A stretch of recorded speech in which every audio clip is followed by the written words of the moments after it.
What is up, beautiful people? It's Wolf Brother Mythos.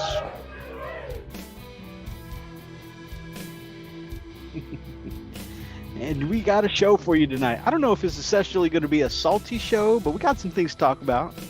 You guys probably have seen the thumbnail, right? And yeah, so we might be talking a little bit about the best biker army right now. Actually, I mean, you know, best like Marine biker army. I think the best. Oh, you're muted, freak.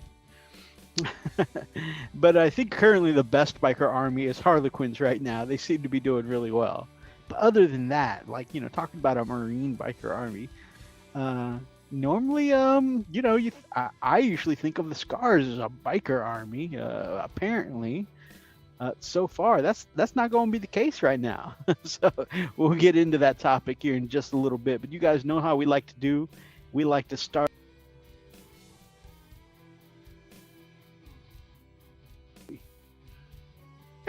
No more salt. Leave my Morty alone. No. That's fine. We'll leave Morty alone this week. This week, the salt is for the First Legion. Oh, we got Dave in the chat saying, Tau players are suckers. You right. We got brother Richard Smith in the chat says, let's go, boys. Brack the Warboss says, suckers are Tau players. Hype.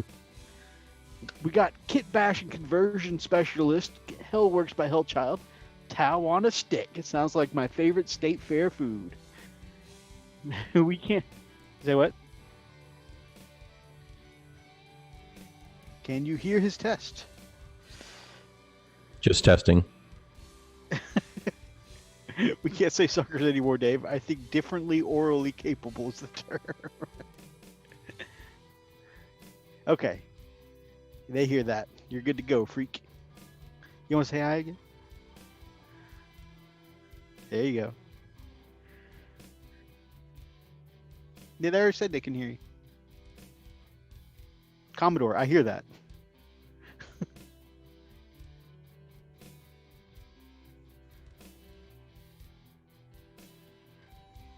Uh-oh.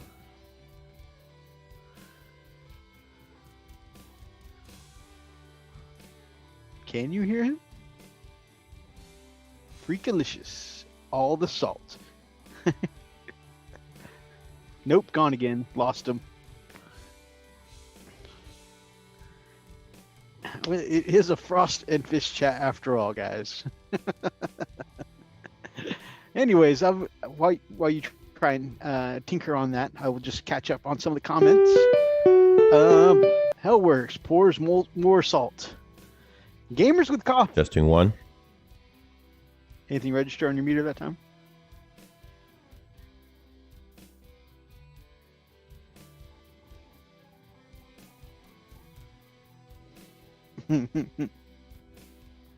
Richard Smith heard that. Said testing one.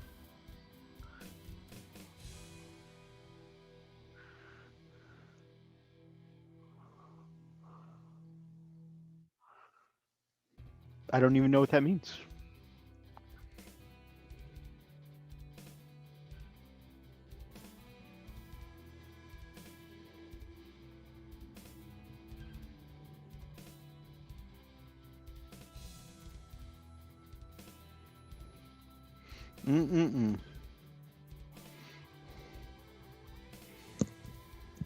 Hello, Jam Jar. Hello, Spicy Peeps with his spicy dinos.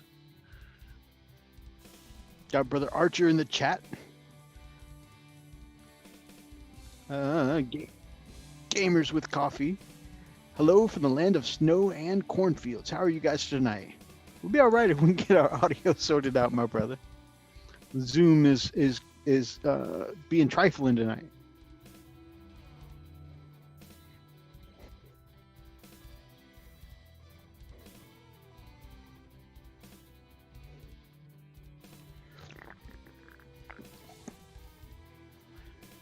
Jam Jar, my man. Seeing you've been putting out quite a few videos lately. Good to see you pushing content again, my brother. From the Hobby Kitchen.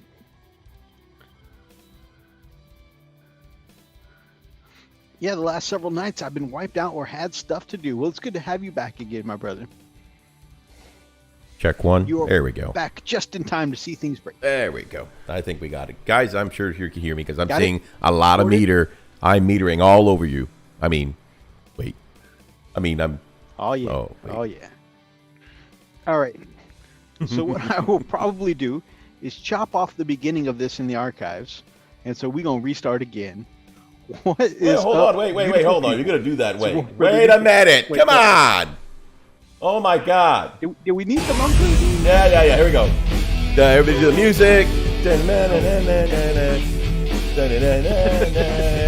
then, yeah. Yeah, everybody loves that. Come on, y'all jam to that, baby. Woo! All right, here we go. We are live. Take two. What is up, beautiful people? It's Wolf Brother Mythos. And I am Freak, and welcome to the show, part 2. And this is our first take, guys. Absolutely. Nothing happened. Know what you're talking about.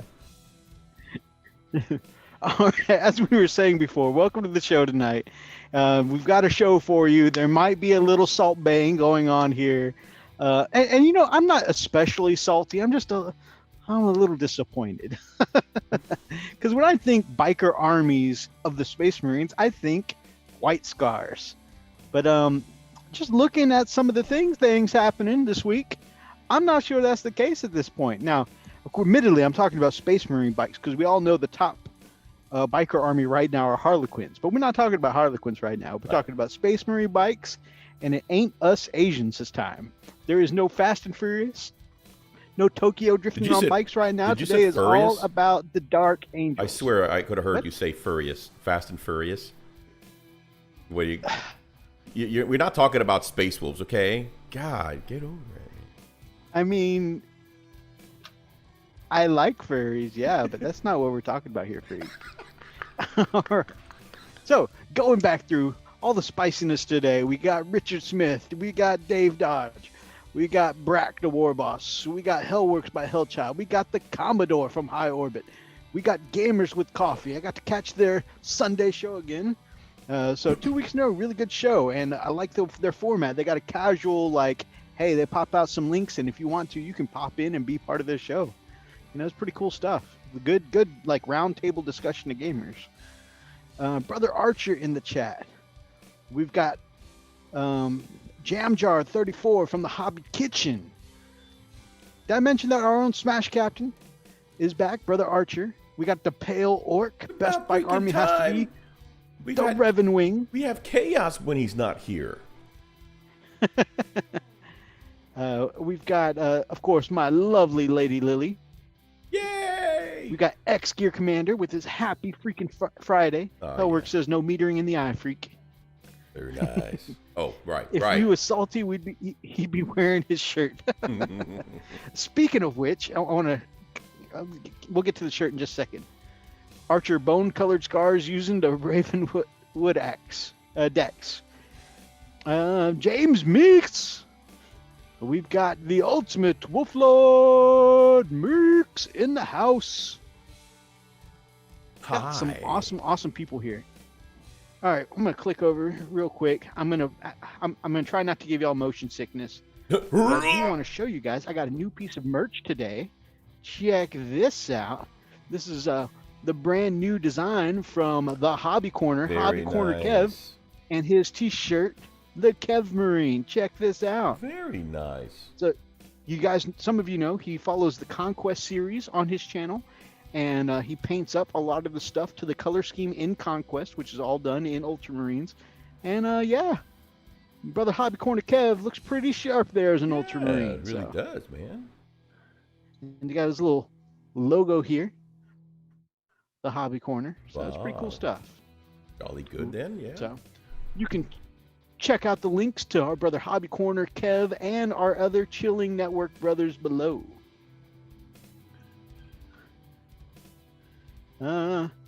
Lily, can your old man come out and play later? Yep. Although I do got to make a long drive in the morning, so I won't be able to stay up late.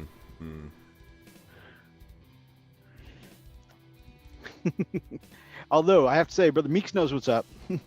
He knows where the permission's got to come from. He ain't wrong either. I don't have the gold medal hanging up right behind me no more, but I know. Oh, you don't need to. Especially when it's branded on the backside of your... Never mind. All right, so we talked a bit about the upcoming news, but before we just dive into the news head first, brother, you know how we like to do. We've said hello to everybody in the chat now. Exactly, and we talk about pork chops. Now we talk about poke chops, baby. What you got for a poke chop? So, someone had given me a, handed over a commission. I'm not sure if I could talk about it. Yeah, feel free. Okay. We're splitting a commission, right? Yeah. We're splitting a commission. It's actually quite interesting, and I'm actually excited about it because it's something different, something new. Unfortunately, it's not something that I would ever play, but I think the models are absolutely fantastical. They are indeed. How? Shh. Don't tell anyone else said that. So, Mythos has had, quite a backlog of Tau, and he asked me if I could help out. And I said absolutely. So yeah, I got a couple of pieces that I'm working on so far. I think they're turning out pretty cool. The first one, snag one from that desk? yeah. So the first one didn't turn out really well, but this one so far has.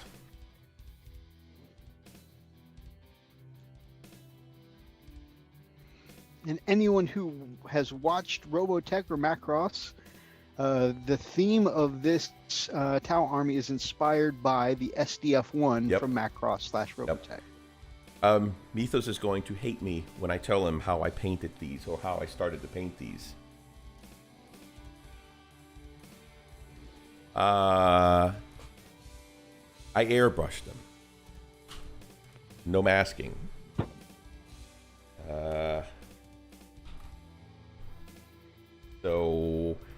And the reason why is because, okay, here's the problem. When you do large areas like that with a brush, especially when you start out, they look really ugh. So what I did was I turned down the air pressure, dropped it as low as I could, thinned down the paint as much as I could, and I just started layering, layer at a time, and it started working out. It's funny because I actually started holding my hand supporting with my other hand. So I'm actually doing this just to make sure I don't get any overspray. And it turned out really good. And then once I've got the general base down, I went back with a brush with much more thin down paint, and it worked out. It's solid, looks really good. There's a few more areas. Of course, I did do some the shading on the white, so you can kind of see in the back. For me, I just think of Star Wars. How like the X-wings have that white, but they have kind of like you can see the gray, a little bit of the gray in there. How are you making hard lines without masking? You're an asshole. I love you. Anyway, like I said, I knew he was gonna hate me for that. So the first one I screwed up. I don't know what happened, but it was just not having it, and so I got to strip that one down and redo it. But at least this one here is turning out absolutely banging. So yeah, it looks really. Gamers with good. Coffee says, "Nice job, looks good." Richard Smith says, "Looks sick, freak." Thanks, Hellwork says, I better have a Max Sterling. We're trying not to have too many varied color schemes. However, we're doing the SDF-1 is the bulk of the army, and then he's going to have two specialist groups, and that's going to be the Y-19 and the Y-21 for Macross Plus. So we've got. Well, what happened? Oh, you froze there for a minute, Mythos. James Meek says, "Can Freak come out to play tonight?" I don't know. We'll see. I've been getting yelled at lately because been keeping the wife up with my snoring. Uh-oh. Yeah. Freak in his airbrush skills talking down to all of us mere peasants. Who said that? Brother Archer. You jackass. No. Thomas says you touch Tau would need to quarantine. Dave says I sprayed some AK Interactive Ultramap varnish onto 28 infantry minis, on 20 infantry minis, 28 millimeter, and on 5 left and white to go in the recesses. Nice. I had a high 40 psi, so I don't know why. On some and not others, I wiped it away. Oh, left white goo in the recesses. Ugh. No, actually, that's not nice. That's no unfortunate. bueno. Yeah.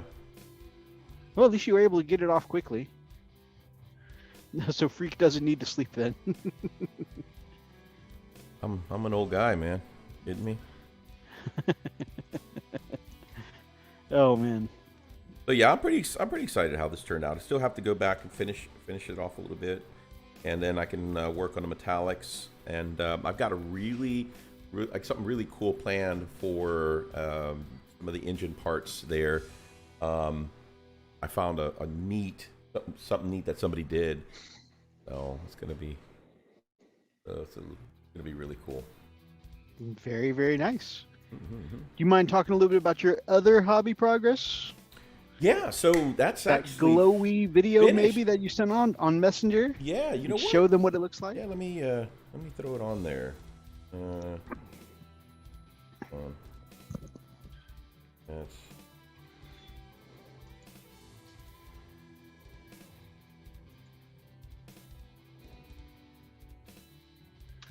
just throw it for Art of the Week then, right? Dave, your airbrush got excited, spitting the white goo. Oh my god. I don't know what it was. I was backfilling when I mixed 50-50 water and varnish, so maybe some hit the cup lid, dried, and chunks maybe fell into the cup. I don't know. That's Tau-tastic, Freak. Jam jar? Yep. Okay, hang on, guys. I'm about to show you. And then he sent some peppers to let you know how spicy your work is. Spice. That's really spicy. You know, that's real spicy. It's cheese and bread. Sorry, I can't do him. And you know what they say about he who controls the spice. All right, let's see. Let's see if we can get it here. Control yours.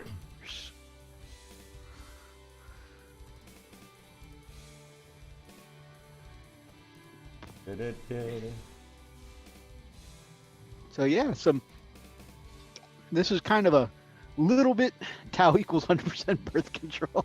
Okay,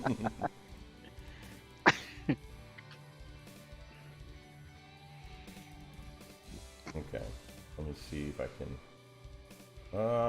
Back over there. All right, so. All right. This is one of Freak's other hobbies, but he's also been helping a brother out. So it also is kind of, but I think it's gorgeous. So it's also Art of the Week for me. But yeah, but this is also channel update stuff. You can see some behind the scenes, how good things are going to get.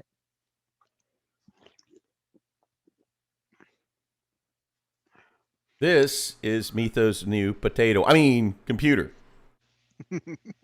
Potato no longer. And these are some stills. It's so glowy and pretty, and it's going to have some power and beef to it. Mm-hmm. This is the front of it.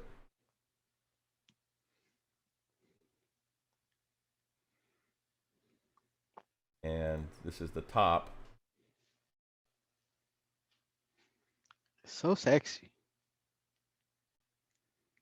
And this is already after the cable management's been done.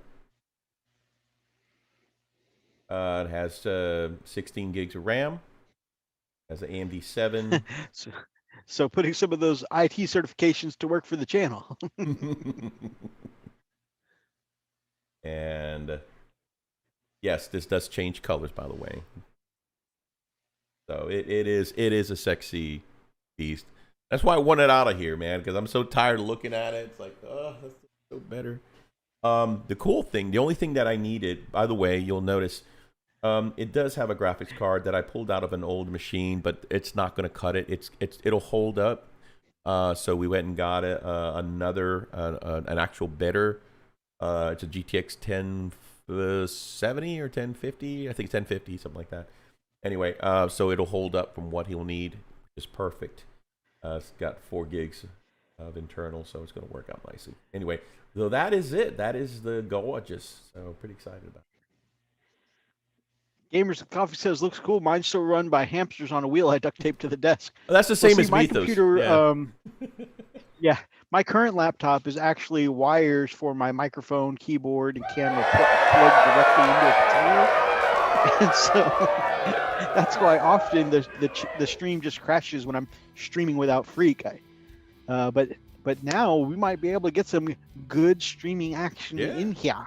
The neat thing about it is, something happens with me, Mythos can just like, okay, I got this, and jumpstart his OBS and get it cranked. So yeah, pretty stoked about that. Oh, he can host. I don't have to. Man, I need a break sometimes. Yeah. Hellwork says, with all those vending machine colors, where does the coat come out? Well, the hardest thing would Dave says, the hardest thing would be to keep Mythos from start dancing, because typically, we're used to the lights, and they're all different lights, right? The spotlights, and they're all different colors. The moment the lights go on, when we just start dancing, even though we're actually dancing next to real dancers, but we just kind of jump up on stage and we start doing our thing. And so every time he turns that machine on, he might start doing a little jig. Be careful if you see him with the bow tie. You might want to turn your computer off for a minute. Dave says the PSU is very important. Get the most powerful. So for me, PSU only stands for Phantasy Star Universe. So I'm going to let Freak talk about this. Yeah, we have to get something decent enough that will run most of his programs, mainly for graphics, but also something that won't break the bank. Man, graphics cards are absolutely. Oh, and PSU, you talk about a power supply. So yeah, we're running a 650 watt power supply that powers everything just fine. So it'll hold up. But as far as the graphics card, the GPU, that's going to be pretty decent. So Nice. Yeah, I don't know why I started thinking graphics card when you said PSU. That's a power supply. Okay. But that power supply is as a gamer, so it has peak. So in case it starts to pull or draw a little more, it's set up where it can handle a little more when it goes to peak. So. Phoenix says, I was wondering if the computer comes with a bow tie. Only when he turns it on. I got Art of the Week submissions from Phoenix this week. That was cool. Oh, very nice. Some really nice ones, too. Like brush burning material. Brush burning. All right, so for me this week, I got some more stuff done on the Spectre Miniatures project I'm helping out with. And Freak, I think you've got a little still for that I posted up on the grams this week. Mm-hmm. Yeah. And I've got 2 more of those done since then. Well, actually, one still needs a couple final highlights, but mostly done. Yeah. It's going to be in the Art of the Week section? No, this one was in your personal, since it was just my hobby update. Okay. Oh, that's right. Oh, here it is. So these little miniatures from Spectre Miniatures have been a cool little project to work on. They're really cool, man. They look good. Thank you. You know what it reminds me of? It reminds me of, what is that game? Counter-terrorist? Counter-Strike? Counter-Strike, yeah. Counter-Strike, yeah. It reminds me of you and me playing so much Modern Warfare back in the day. Yeah. On 3. Never forget it. That's the Capitol Hill diorama. So yeah, those have been pretty neat. So I've got the first 8 done out of 25. So I'm going on to my next. I went ahead and mounted the other 17 on the bases, and got them all primed up. Done some Zenithal style dry brushing to pop the details out, and now I've started laying color down on 2 of them. So I'm nice and into the next portion here. They're very nice, dude. On top of that, a couple other things this week. During a couple of conference calls and stuff, I chipped away at my battle wagon again, and I got some of that to show you here. So it's starting to come together, I think, a little bit. I'm gonna switch over my camera so I can see what I'm showing y'all. But I got my Death Roller from Puppets War all mounted up and painted, and so this is like a hefty. This is not the hollow light plastic one that you can buy from Games Workshop. This is a hefty chunk of solid resin. And on top of that, I didn't like the little piece of resin that they had attached. So the way they have it from Puppets War to attach is just this flimsy little bracket here, which is okay. I mean, it's cool looking. It's got rivets and details, but I just didn't feel like it really looked like a death roll, like it would hold up this massive chunk of spinning blades. And so what I did here was I looted a set of armature legs from a Bits Bazaar I went to. Check that out. And I feel like they make really good arms to hold up this death roller. Wow. And got that rusted metals, and then of course I started painting a little bit. I really have not made it past like the front part of the cab here, so it's like I'm slowly working my way back on the bone breaker here, but I think my project bone breaker's coming along. These 2 little turrets I got from Puppets War, they still need a wash, but overall, and I think I'll do probably a little bit of bloom effect up here, but I think those little turrets from Puppets War fit nicely. And I've started my little grot concert up here. This is scratch built here. Nice. So I stained the wood with contrast skeleton bone. And up top, I've got some sheet metal here where I did my rusty effects. And then, I've got some browns and oranges underneath. And I've got a thin layer of silver on top. And then once I put some black wash and mat it all down, you'll be able to see. This is a translucent silver, so once I mat it all down, you'll be able to see through in some of those rusty layers coming through. Got the speakers black. I'm going to go in and stipple. So I want like a stipple fabric kind of effect on the front of the speakers, because a lot of speakers have like that covering on it.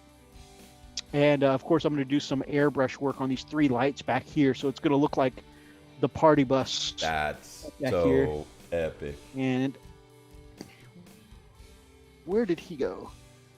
And then some of you have seen this little guy before, but I have this tiny little grot rocking on a guitar.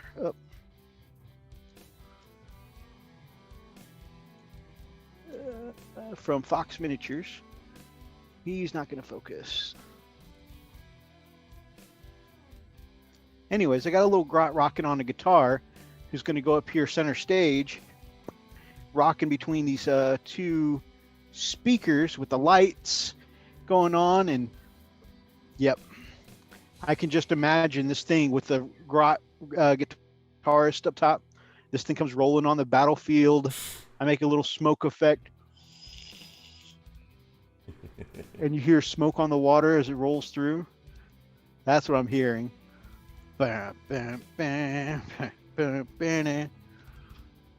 so that's what I got planned for that. So that's been a long-term project that I'm really enjoying, and I'm chipping away at it slowly. Like Chippendales. So my rockin' party bus, my bone breaker is coming along slowly. And then, of course, the last thing is I got in these big, beefy boys from Gear Guts Mech Shop. And this is a scrap gunner that I intend to use as Ludas. I got in 5 of those. Everybody tells me I'm going to want at least 15 of them. But I'm going to start with 5 for now. I don't want to just straight up cheese freak, at least not right away. And then 5 tank busters or tank hunters that I will be using as tank hunters. I really like the design. There's kind of like simple looking design for their missile launchers here. Pretty cool. And like I said, these are just big, beefy orcs. And I like that these guys, are just kind of like the Rock of the He-Man style, where they're like topless, but with like leather harnesses on. So that way I can paint up that nice, vibrant green skin that I like to do, especially like I did on my commandos, because I had them also. They were, mostly bare-chested, and I got to do that vibrant orc skin. So whenever I put them down, you can see those neon glowing orcs. So I'm looking forward to doing that as well. So lots of projects on the go.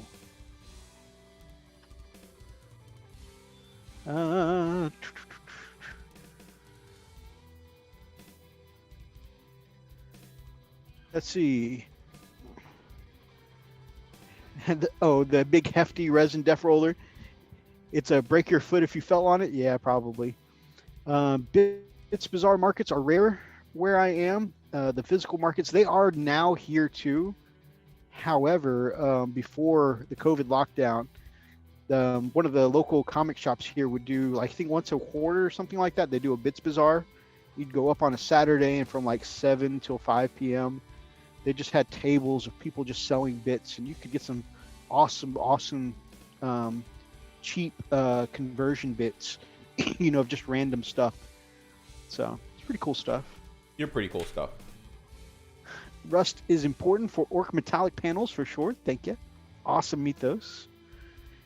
He's headbanging too much to focus. That's why I couldn't get that little grot in focus. Seems sort of Slanesh-esque, to be honest. Yeah. I mean, yeah, they've got the noise marine things going on, but I don't know. I could definitely see some death metal orcs. In fact, I think that's why there's a couple of ranges that do the orcs, rocking out like rock band style. That looks at it all freak. Oh, that must have been when I said, I'm not going to order 15 Ludas yet. Yeah, screw that guy.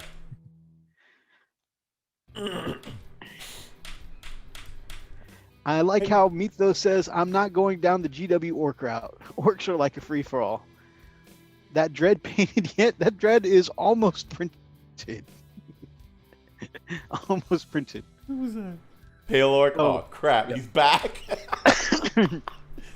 Actually, right now I'm doing more. This orc is gonna be a death of me. This freaking dread.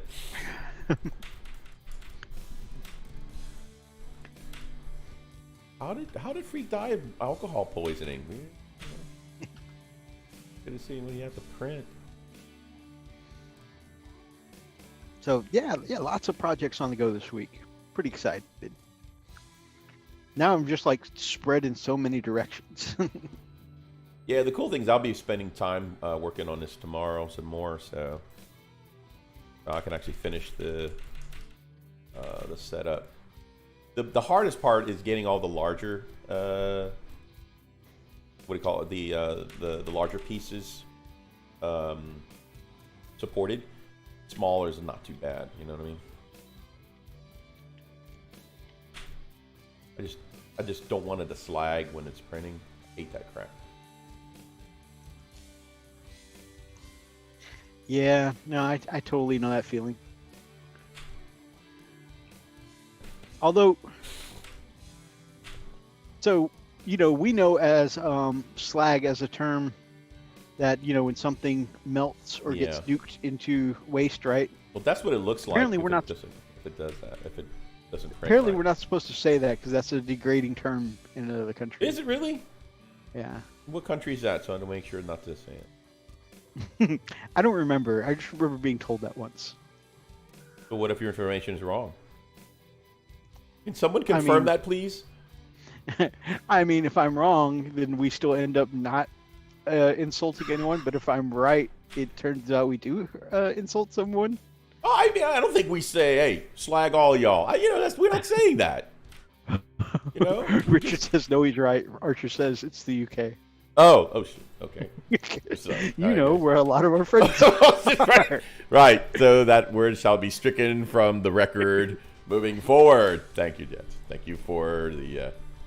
Why did y'all tell me earlier, man? Good God, I was sitting here. It's a derogatory term for a promiscuous lady. Oh. Wow. They use that around the house sometimes, Oh, so now we know. And knowing is half the battle. It is happy. Okay, I won't do that. All right. Shall we go on to our news topic now? Sure. Right. All right. So we are going to talk about them Dark Angels. Drunk angels. All right. Oh, by the way, so that is our hobby update, guys. But feel free to let us know down in the chat what y'all have been working on, because y'all know we love hearing about your work too. And your pork chops. Okay. I was in the Chilling Wargamers Discord, and I got to see Brother Richard Smith's work on his Demon Prince Sotem. It's pretty cool. Chilling Wargamers. Chilling.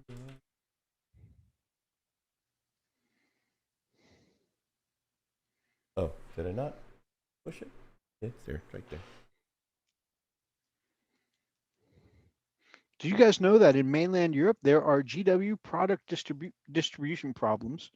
Germany held up the main order at customs, and UPS threw the ball back to GW. What? Spain got no Death Guard stuff yet from the releases. Ooh, that's crazy. Wow. What's going on over there, man? I wonder if Brother Malaga's. I'm sure Brother Malaga's probably talking about that. Oh, I'll have yeah. to check that out. I'll have to listen to his Spanish cast. Yeah. I do indeed, Brother Richard. I do indeed. That is I have definitely used the spelling of my name backwards many times before, so I recognized it immediately. What? No, his Demon Prince Sotem is Mythos backwards. Oh, yeah. That's your... Yeah. I gotta watch some Malaga. I'm very honored, by the way, my brother. Very honored indeed. Is that a Dark Angel's winged helmet, or does he have two French baguettes up the side of his helmet? The answer is yes. Man, they better do something good for Evil Sun Orcs so we can run all bikers to match the standard. You right. Mm-hmm. All right, let's talk about this. All right, let me roll down here.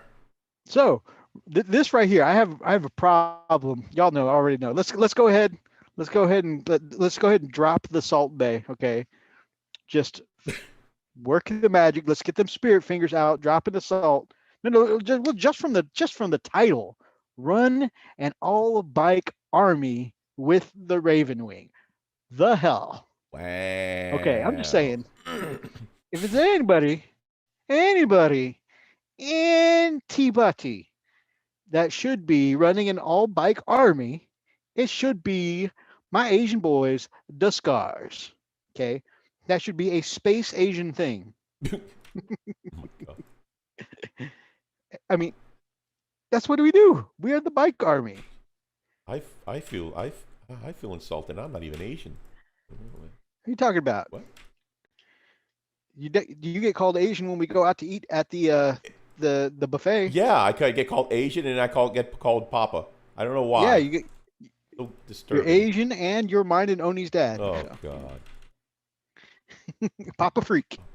Anyways, so that's what we're known for. The Scars are known for the bikes. Yeah. What are Dark Angels known for? They're known for plasma and heresy. I mean, wait.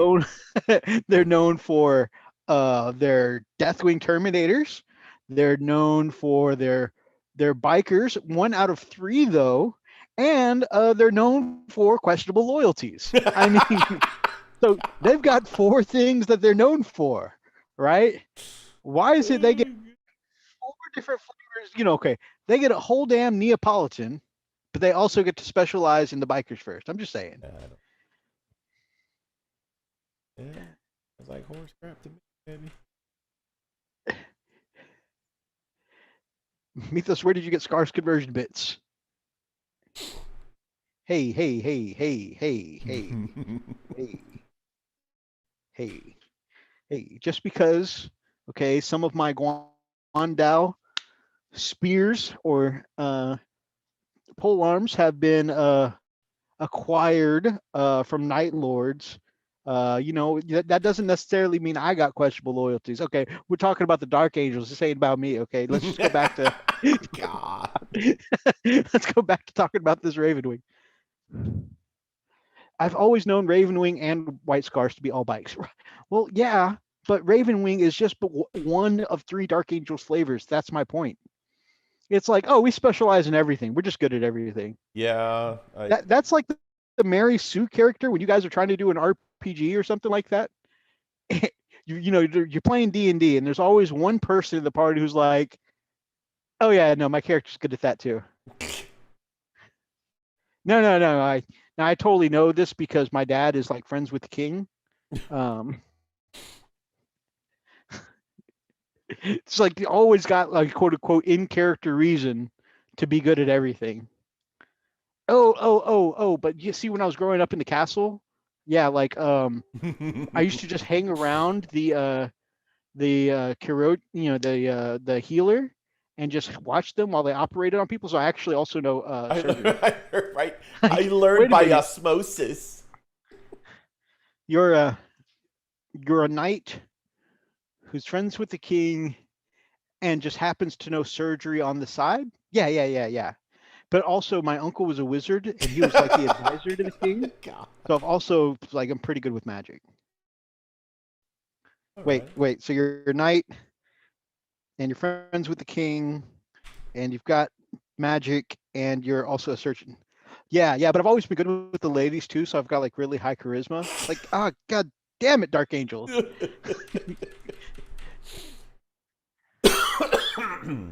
Yeah, look at them. Dave says questionable loyalties that remain largely unexplained. Mm.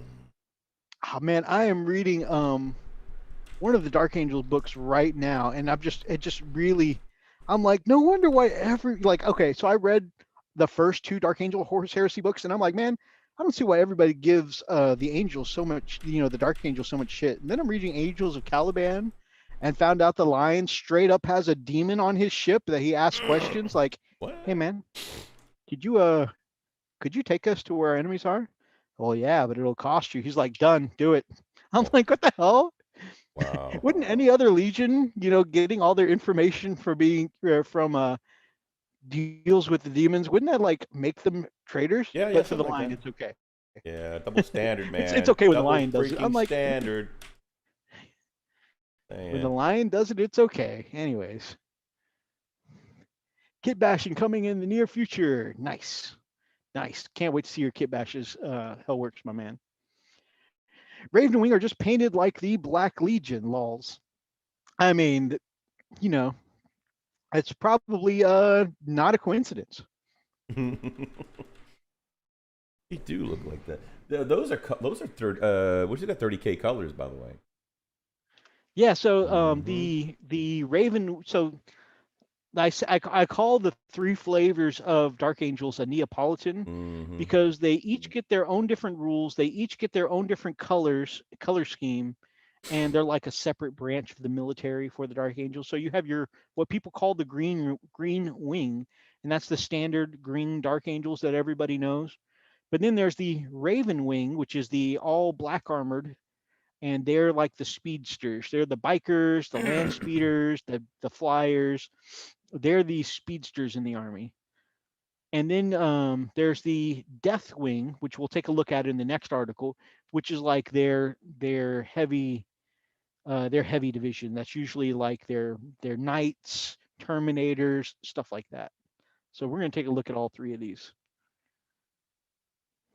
All right, what's that second company rule, Freakalicious? All right, so it says the Raven Wing, or I don't care, bike squads and outrider squad units in this detachment gain the objective secured. So basically, OBSEC ability as described in the Warhammer 40k core book. If your warlord is part of the detachment, this detachment's command benefits are changed to a +3 command points. All right, so Freak, what have I been bitching about since 9th edition came out? Okay, I bitch about a lot of things. But one of the things is I'm like, I play Scars, Freak. If I want to play a biker army, I lose out on command points because they want you to take any of the troop-based detachments. Right. Yes, I also bitch about the Tile Thomas.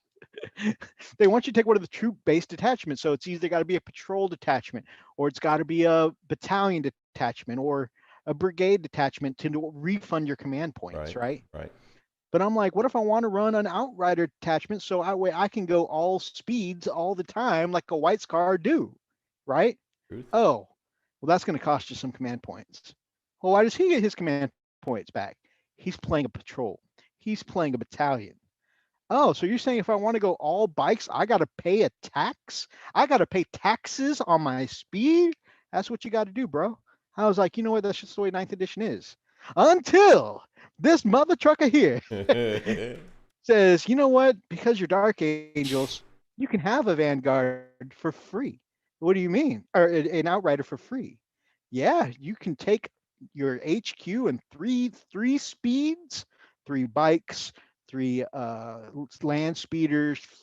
You know, take 3 of your fast attack. Yeah, get your command points back, boo. The hell you mean? Dark Angels get their command points back. What the hell? Okay, I want to know why White Scars can't take an all bike army. And then on top of that, they get to be objective secure like troops. The hell? Why can't my White Scar? I'm just saying, whenever the White Scar supplement comes out, we better get. Okay, you hear that, guys? I'm sure you can hear it on the microphone. That's me slapping my chest. Okay, I'm stepping up to G-Dubs, stepping up like a man. All right, y'all better have in my White Scar supplement something to say White Scars bikes can do some of the same shit. That's all I'm saying. I mean, how could you have objective secure on Dark Angel bikes when that's only one of 3 flavors that they specialize in? When you have White Scars and that is 100%. Freak, I'm not so good with math. Like, what's 1/3 and 100%? What's the difference in that? That's a lot. That's a lot. Okay, that's a lot. That's a lot of difference. So these guys who are only 33% about bikes versus my boys that are 100% about bikes. Why is that so different? Why are the dudes who are only like, yeah, we do this on the spare time on our weekends? Why do they get more bike focus than my boys who are all bikes all the time? As my baby girl used to say, going speed. I thought Lily was slapping the salt away from schoolwork. Anyways, so yeah, so like a freaking troop. So that means you can take one of these Dark Angel bikes, and even if there's only one left in the squad, you can zoom it up to a whole mob of anything not troops. You know, let's say you got a whole crap load of Terminators on the objective. A Dark Angel could swoop one bike, you know, with that massive 14-inch movement, or maybe turbo boosting to 20 inches, and park on your objective and steal it away from you, even though you got a whole boatload of Terminators there. Why? Because that one bike's got objective secure. That's a powerful ass ability. Indeed. Especially on something that can give up shooting to move 20 inches a turn. And this is an objective game now, right? You can't just kill everything, right? What are your thoughts, Freak? Well, I mean, I don't run a lot of bikes, so I mean, I can see the argument. All I can say is honestly, it's the typical. Okay, we seem to have these every year. You know, a GW comes out with something, you know, and it seems like it's skewed. It's like, oh, you know what? Yeah, Space Wolves are primarily a melee focused army. But we're going to concentrate the melee focus on a totally different army. And we're just going to let you just lose your freaking minds while we give it to somebody else. All right, let's see how that works out, you know? And they do that all the time. And a case in point, this is happening now. You know, here you've got the scars that are the bike focused. They've always been bike focused, right? And GW say, hey, you want to see the scars lose their freaking mind? Scar players, watch this. All right, let them roll. You're right. All of a sudden, here you do the same crap all over again. And they're gonna just do this. They just get this crazy charge, and then when they do come out with the rules or scars or wolves, it's like, you know what? We gave so much to the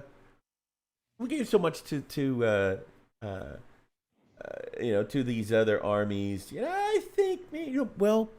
I think we gave so much. We only have a little bit left, so we'll give you what's left. So here's a little something. Go buy yourself something nice. Don't spend it all in one place. Now, don't get me wrong. Anyone watching, I'm actually not mad. I'm a little blown away that they would do this for the Angels. It's not a Primarch. I'm not really, Right. I'm not actually mad. I'm a little blown away, but there is hope because the Scars supplement's not out yet. So whenever they come back and do the Scars, maybe we'll get some of this bikey goodness. It just feels weird. It just feels weird to start off with giving the bike treatment to the Dark Angels. Right. And you're going to see this. We're going to talk about their other rules for their main Green Wing. We're going to talk about their Terminators. And you're going to be like, damn, they good at everything, ain't they? It's a little Mary Sue is what it is. Mm-hmm. But like I said, we'll get into that. But yeah, I just thought it was a little crazy. Okay, so you got Speed of the Raven, which is the doctrine. While the Devastator doctrine is active for your army, you add 3 inches to the move characteristics of Raven Wing models from your army. So you get an additional 3 inches. That's great. Raven Wing units from your army are eligible to shoot within a turn in which they advanced. Advance and shoot. And let me tell you, as an Asian man, I can assure you that an extra 3 inches is a big deal. Because like the space stations, the Scars, we were moving on our bikes, 3 inches on the battlefield. Yeah. It'd be a big deal. That's exactly it. Gotcha. Very important for all those that are not sure to fully understand what you were referencing. So, absolutely. Oh, but yeah. And Scars will get a special training wheel version. Scar bike units cost 50 points more, and you can go move 4 more inches, but only to the left. Yes, and you have to spend 5 CPs in order to activate it. So, there you go. Yeah, you can get a couple left, but you need to spend more for it. What? Why? I own these bikes. Well, taxes on the road. Freak, I want to bring your attention to something here. I don't know if you caught this. But this super doctrine we were just looking at is only for the Raven Wing models in the Dark Angels. Mm-hmm. Now, here's the significance of that. That means that the 3 variations of Dark Angels, your Raven Wing, your Dread Wing, or Deathwing, your Green Wing, they all get different super doctrines.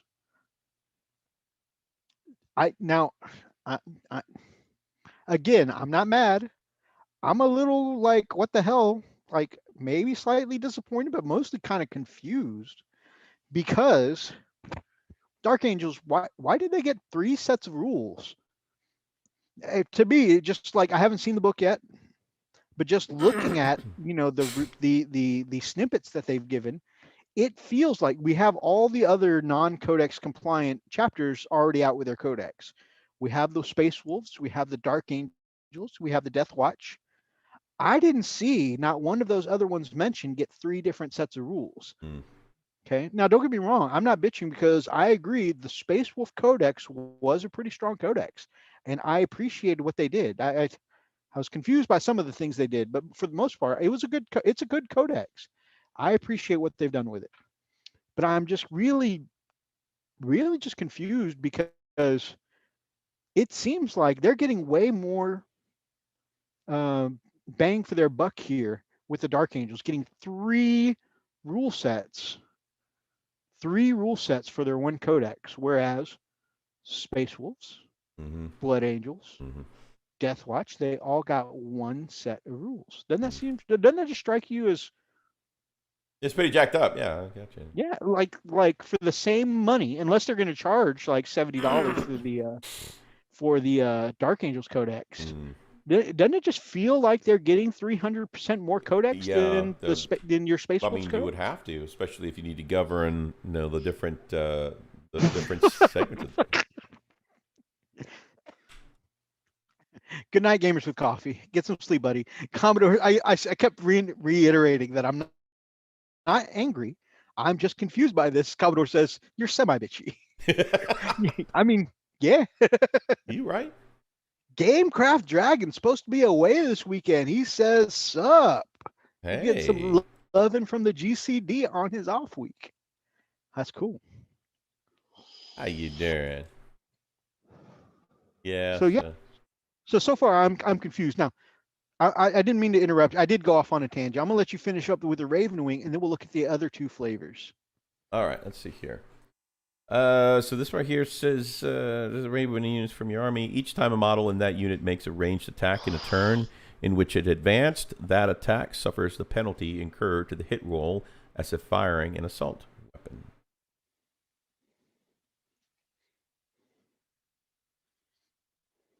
All right, so we have...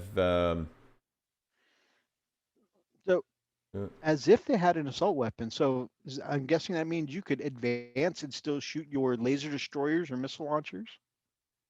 Your meltas. Pretty interesting. Yeah, of course, yeah, that's while you're advancing 3 more inches. That's Commodore said, grab some robes if you want to play an all biker army mythos. It's funny because before the White Scars got their codex, I had considered playing Dark Angels before. And I mean, not Dark Angels. I'd considered playing White Scars before. And I was like, but it seems like all the cool bike rules are for Dark Angels. And so Freak and I had actually talked about experimenting with on the channel, running some Raven Wing and painting them as White Scars as, just a... Go back and forth. Yeah, go back and forth and just paint them up as, as White Scars, but then, play them with the rules I want to play. And then I get access to things like the Knights and the plasma bikes, But like that was a long time ago, way before the White Scars even got their codex out. Now I'm like White Scars all the way, but man, it seems like there's some bike stuff over here from the Dark Angels I want. And admittedly, yeah, where's this coming from? A lot of this stuff I'm talking about, it's coming from a place of jealousy. I get that. I understand that. We about to move on. Go ahead, Freak. It's a very dangerous place, I think. Okay, so we've got these. Quite sure these are stratagems. Okay, so you've got full throttle and high speed focus. The full throttle stratagem, you pay 1 CP or 2 CP. It's called the battle tactics stratagem. So you use the stratagem in your movement phase after a Raven Wing unit from your army advances. And that unit immediately makes a normal move of up to 12 inches, but it's not eligible to shoot with or declare a charge with this turn. If that unit contains 5 or fewer models, the stratagem costs 1 CP, otherwise it costs 2. Okay, well, they're going to... So this, in combination with the fact that they get objective secure, so they can already move, 20 inches? And then you full throttle, and they can move another 12. So you could literally zip entirely to the other side of the board, claim an objective, and steal it out from under your opponent with a objective secure bike. That sounds amazing. Yeah. I just don't. I don't see the fun of playing somebody like that. I really don't, because basically you're completely at a disadvantage. Because they can get from point A to point B on the first freaking turn claim the objective, and I mean, you haven't even moved yet. You're like, what the hell just happened? admittedly, it's really good, but I don't think it's broken because they still got to survive till the start of their next turn, right? To claim the points. To claim the So you get a points in the chance to first. kill them off at least. So, but it just seems really strong. Yeah. And just zip around an objective secure unit like all over the place. Yeah. It's good. I don't think it's broken, but it's good. All right. The next stratagem is 1 CP point. It's called Epic Deed. You use the stratagem in your opponent's shooting phase. And so when you allocate a ranged attack to a Raven Wing vehicle model from your army, until the start of your next turn, that model has a 4-up invul. Save against ranged attacks. Oh, yeah. Yeah, just got silly.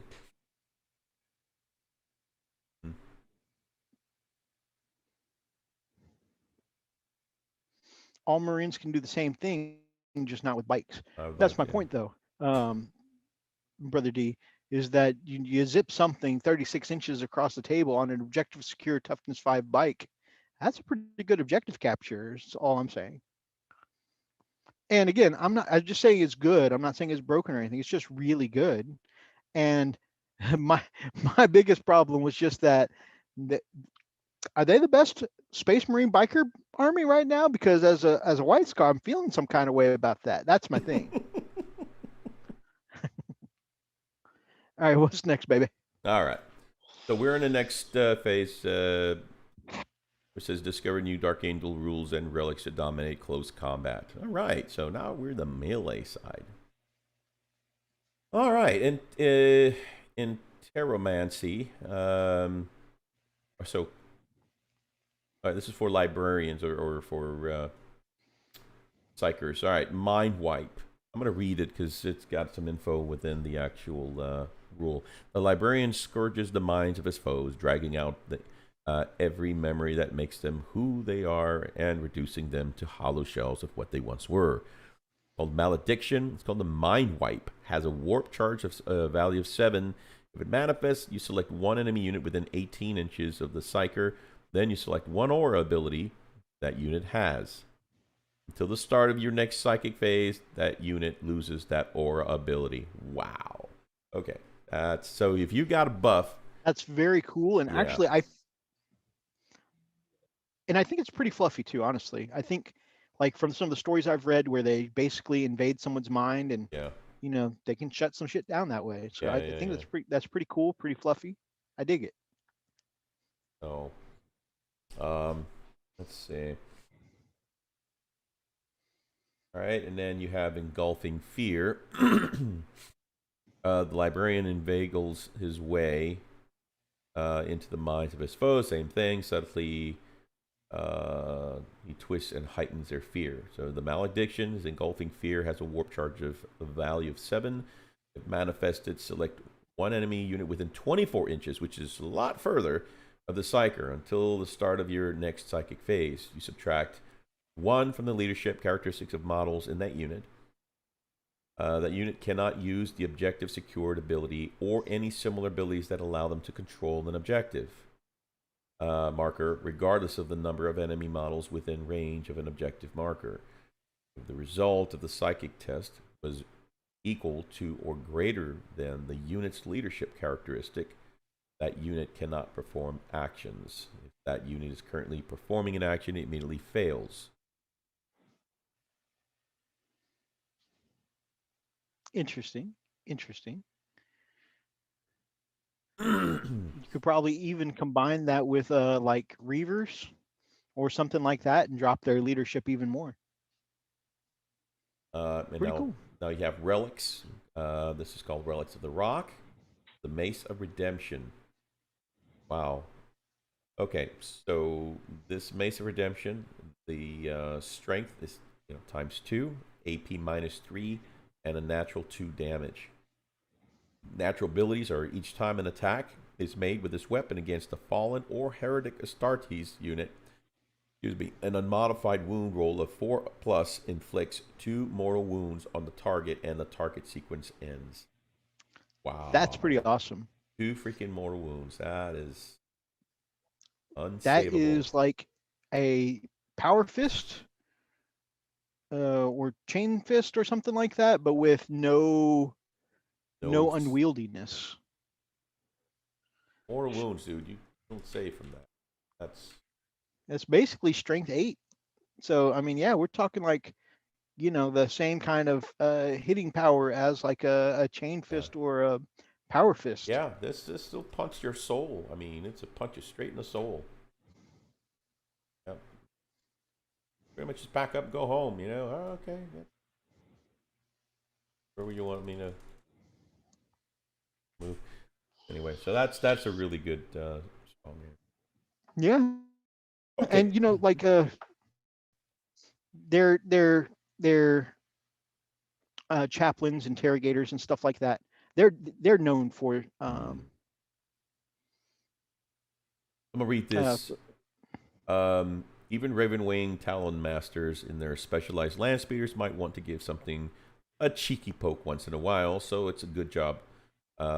It's a good job. The Havenfall Blade can be taken by them, even though this unit is classed as a vehicle, with plenty of wounds on hand to soak up damage. Equipping the Talon Master with an upgraded power sword makes it a fearsome close combat character indeed. Wow. So this is the Heavenfall Blade. And you can see it right there. So I've always liked this thing because it's like the meme. This is a land speeder that has a lot of guns on it, right, but also fly me closer because I want to hit it with my sword. exactly. I mean, look at this. Okay, it's strength +2, AP -4. You don't have to worry about non-AP weapons here, by the way. -4, right? Damage 2. Abilities are each time the bearer fights, it makes 1 additional attack with this weapon. Oh, great. Nice. That's pretty cool. Yeah. And it's eligible to be given this relic, even though it's a vehicle. Because normally you give those to characters, but hey, let's just give it to a vehicle. Vehicle Commodore, special, damn it. Commodore asked about that mace where the target sequence ends, so they can't attack back. I'm not sure what that exact wording means, Commodore, my man. I'm interested to see how that plays out. Oh, the Mace of Redemption? Especially by maybe somebody in the know. Yeah. At the end, it said they take the mortal wounds and the target sequence ends. The attack sequence ends. Right. That's if you unmodified wound roll of 4 up and inflicts 2 mortal wounds. Once you do that, then it ends. Yeah, I was just wondering what that attack sequence ends with. Like, can they not attack back kind of thing? Oh. Yeah, I guess we'll know more. Yeah. That would be really powerful if you could stop them from making attacks. Oh, absolutely. You could send your chaplain in against something like way stronger than him, like a demon prince, and just kind of shut him down. Okay. Fire discipline. Oh, no, I'm sorry. Line unbreakable. Go ahead. Yeah, line unbreakable. So these are the stratagems for these battle tactic stratagems, right? So use the stratagem at the start of the fight phase. You select 1 Dark Angel infantry unit from your army. Until the end of that phase, that unit can only be selected as a target for melee attacks if the attacking model is within engagement range of it. Note that this means that enemy models that are not within engagement range but are within a ½ inch of a model from their own unit that is itself within a ½ inch of this Dark Angel's infantry unit cannot target it with the melee attacks with this phase. Then I can't touch this, basically. So, and that is 1 CP. And that's a line unbreakable. And an intractable, use a stratagem in your movement phase when a Dark Angel's unit from your army is selected to fall back. That unit has the Inner Circle ability. On page 61, you do not need to first roll 2d6 to see if it can fall back. It can automatically do so. Awesome. Till the end of the turn, that unit is eligible to shoot. You can fall back and shoot. Fall back and shoot. Yeah, who else does that? Oh, Tau? Right. Well, Ultramarines, that's their chapter tactic, except they lose a it's a -1 to shoot when they do that. I mean, it is 2 CP though. I mean, Yeah, yeah, you have it to is pay a it. sizable Yeah, stratagem. it is. It is. It's fair, I think. All right. Okay, and then finally, free discipline. While the tactical doctrine is active for your army, infantry models from your army, excluding Deathwing models, can make attacks with rapid fire and assault weapons, excluding blast weapons, while within engagement range of enemy units, but must target an enemy unit that is within engagement range of its own unit when they do so, which makes sense. In such circumstances, the model can target an enemy unit even if other friendly units are within engagement range of the same enemy unit. Oh. And while it is making such an attack, it has a ballistic skill characteristics of 5 plus. Okay. So that's not that great, but it still, still gives them an opportunity to uh, get a little closer, right? I mean, that's pretty Yeah. interesting. So a couple of things I want to um, there's a couple of things I want to break down here. Do it. One, I want to start off by just saying, notice that this is the super doctrine, but it says specifically for not Deathwing, which is one of the 3 Right. flavors of Neapolitan we talked about, and only infantry, which means all of the Raven Wing are disqualified. So that means this is the super doctrine for all of the Green Wing uh, Dark Angels. So like I said, each of them are getting kind of their own flavor of super doctrine. Right. Now, um, the other part of this is that if you think about like what Dark Angels really specialize in is a lot of shots and especially plasma. And this is one of the ways that they were being shut down before. Because if like um, some Dark Angels showed up to a fight with a whole bunch of Hellblasters and Eradicators, people used to just wrap them up in combat and mulch units into them, and then you can get that nice plasma or melted damage out. Mm-hmm. So this says if you tie up those infantry like your Eradicators and Hellblasters, or even better, aggressors with their bucket loads of shots, Mm-hmm. yeah, go ahead and tie them up in combat. And they're just going to keep pulling that trigger in close combat. Mm-hmm. Can you imagine you're in combat with somebody and they're just pelting you with rapid fire plasma? Just pow, pow, pow, pow. That'd be pretty awesome. For one of you, the other person's sitting there Yeah, yeah. underneath the table crying with his thumb So in his it mouth. so it really stops the whole them, the way to shut down Dark Angels infantry by wrapping them up. It really lets them continue fighting on. And here comes the other thing. Usually a Dark Angels castle is going to have Azrael, which means surrounding units are going to have a 4 pinball save. So this is really just taking their survivability and added damage back. So I think it's going to be good in combination with what Dark Angels like to do. Now, I think the fact that they bump up their ballistic skill to a 5 plus, it's still going to be really good because when you roll a whole squad of Hellblaster rapid firing, point blank range, or bucket loads of Stormbolt gauntlets, Mm. at this range, um, then it's still going to be significant damage. But I think that 5 up ballistic skill keeps it from being, monstrous or overpowered. I think it's a good balance there. Yeah. And moving right along to the next one. So we've looked at the Raven Wing. We've looked at the Green Wing. Now we're going to look at the Deathwing.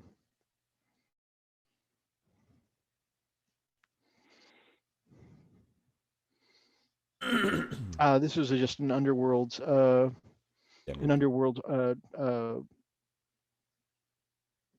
warband that I thought was cool looking. Okay, so here we go. Now, admittedly, this, in addition to like heavy plasma, this is what I always think of as, Dark Angels specializing in whenever I think of them, Yeah. is their badass Terminators. Yep. That's what I recall. All right. Read this little blurb here. If every unit in your army, except unaligned units, has the Dark Angels keyword, then Dark Angels Vanguard detachments that only contain models with the Deathwing and or Inner Circle keywords gain the first company ability.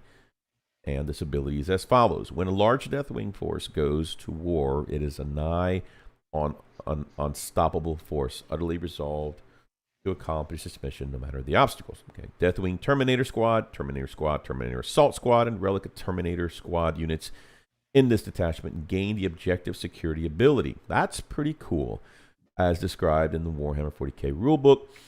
If your warlord is part of this detachment, then this detachment command benefits are changed to +3 command points.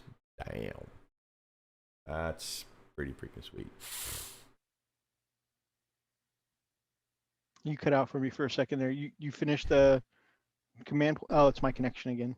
Oh, then I'm sure everybody else heard me. But basically, if your warlord is part of this detachment's commands benefits are changed to +3 command points. So again, just like the bike thing, now you can have a whole ass vanguard. Okay, you can have instead of costing you command points. Okay, if you just wanted to run a whole bunch of elites, like my Space Wolves like to, you want to run a whole bunch of elites and run a vanguard, it's going to cost you a bunch of command points. But if you want to do it as a Dark Angel, hey boo, you get that for free. What? On top of that, they get objective secure troops. Yes, Sure, everybody does.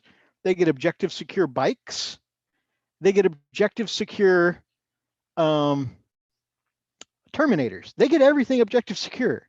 That's what they get to be. It's like their mama talking to them. Okay, some little, some Terminator's mama said you can be whatever you want to be when you grow up, and you can be objective secure too. Like what? What? Freak! Your Imperial fists. What do you get to take that's objective secure? Just troops? Me too.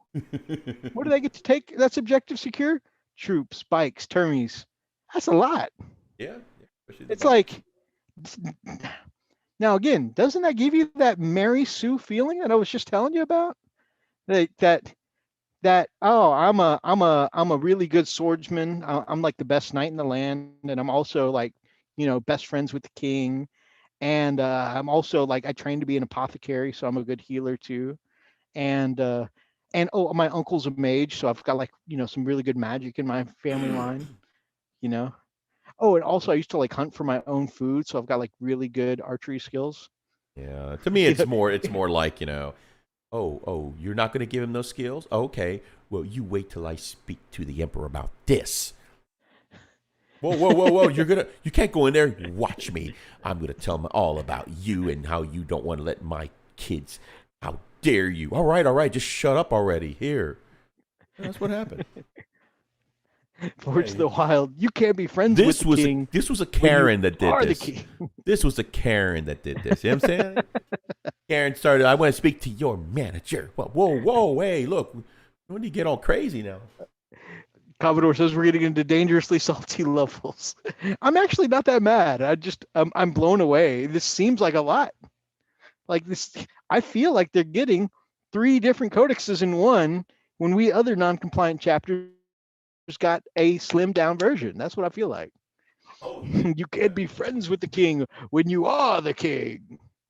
Good to see you, Brother Atlas, my man.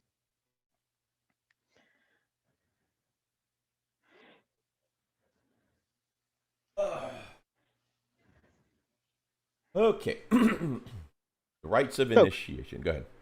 I was just going to say, as you read on, you're going to see it's going to be even more. We ain't done yet. Oh, great. You're about to see even more Mary Sue coming. Okay.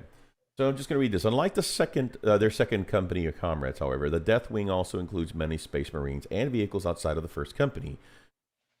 While before, you were able to induct certain members of your army into the inner circle by paying command points, now it merely costs a handful of points to unlock all of those wonderful Deathwing benefits.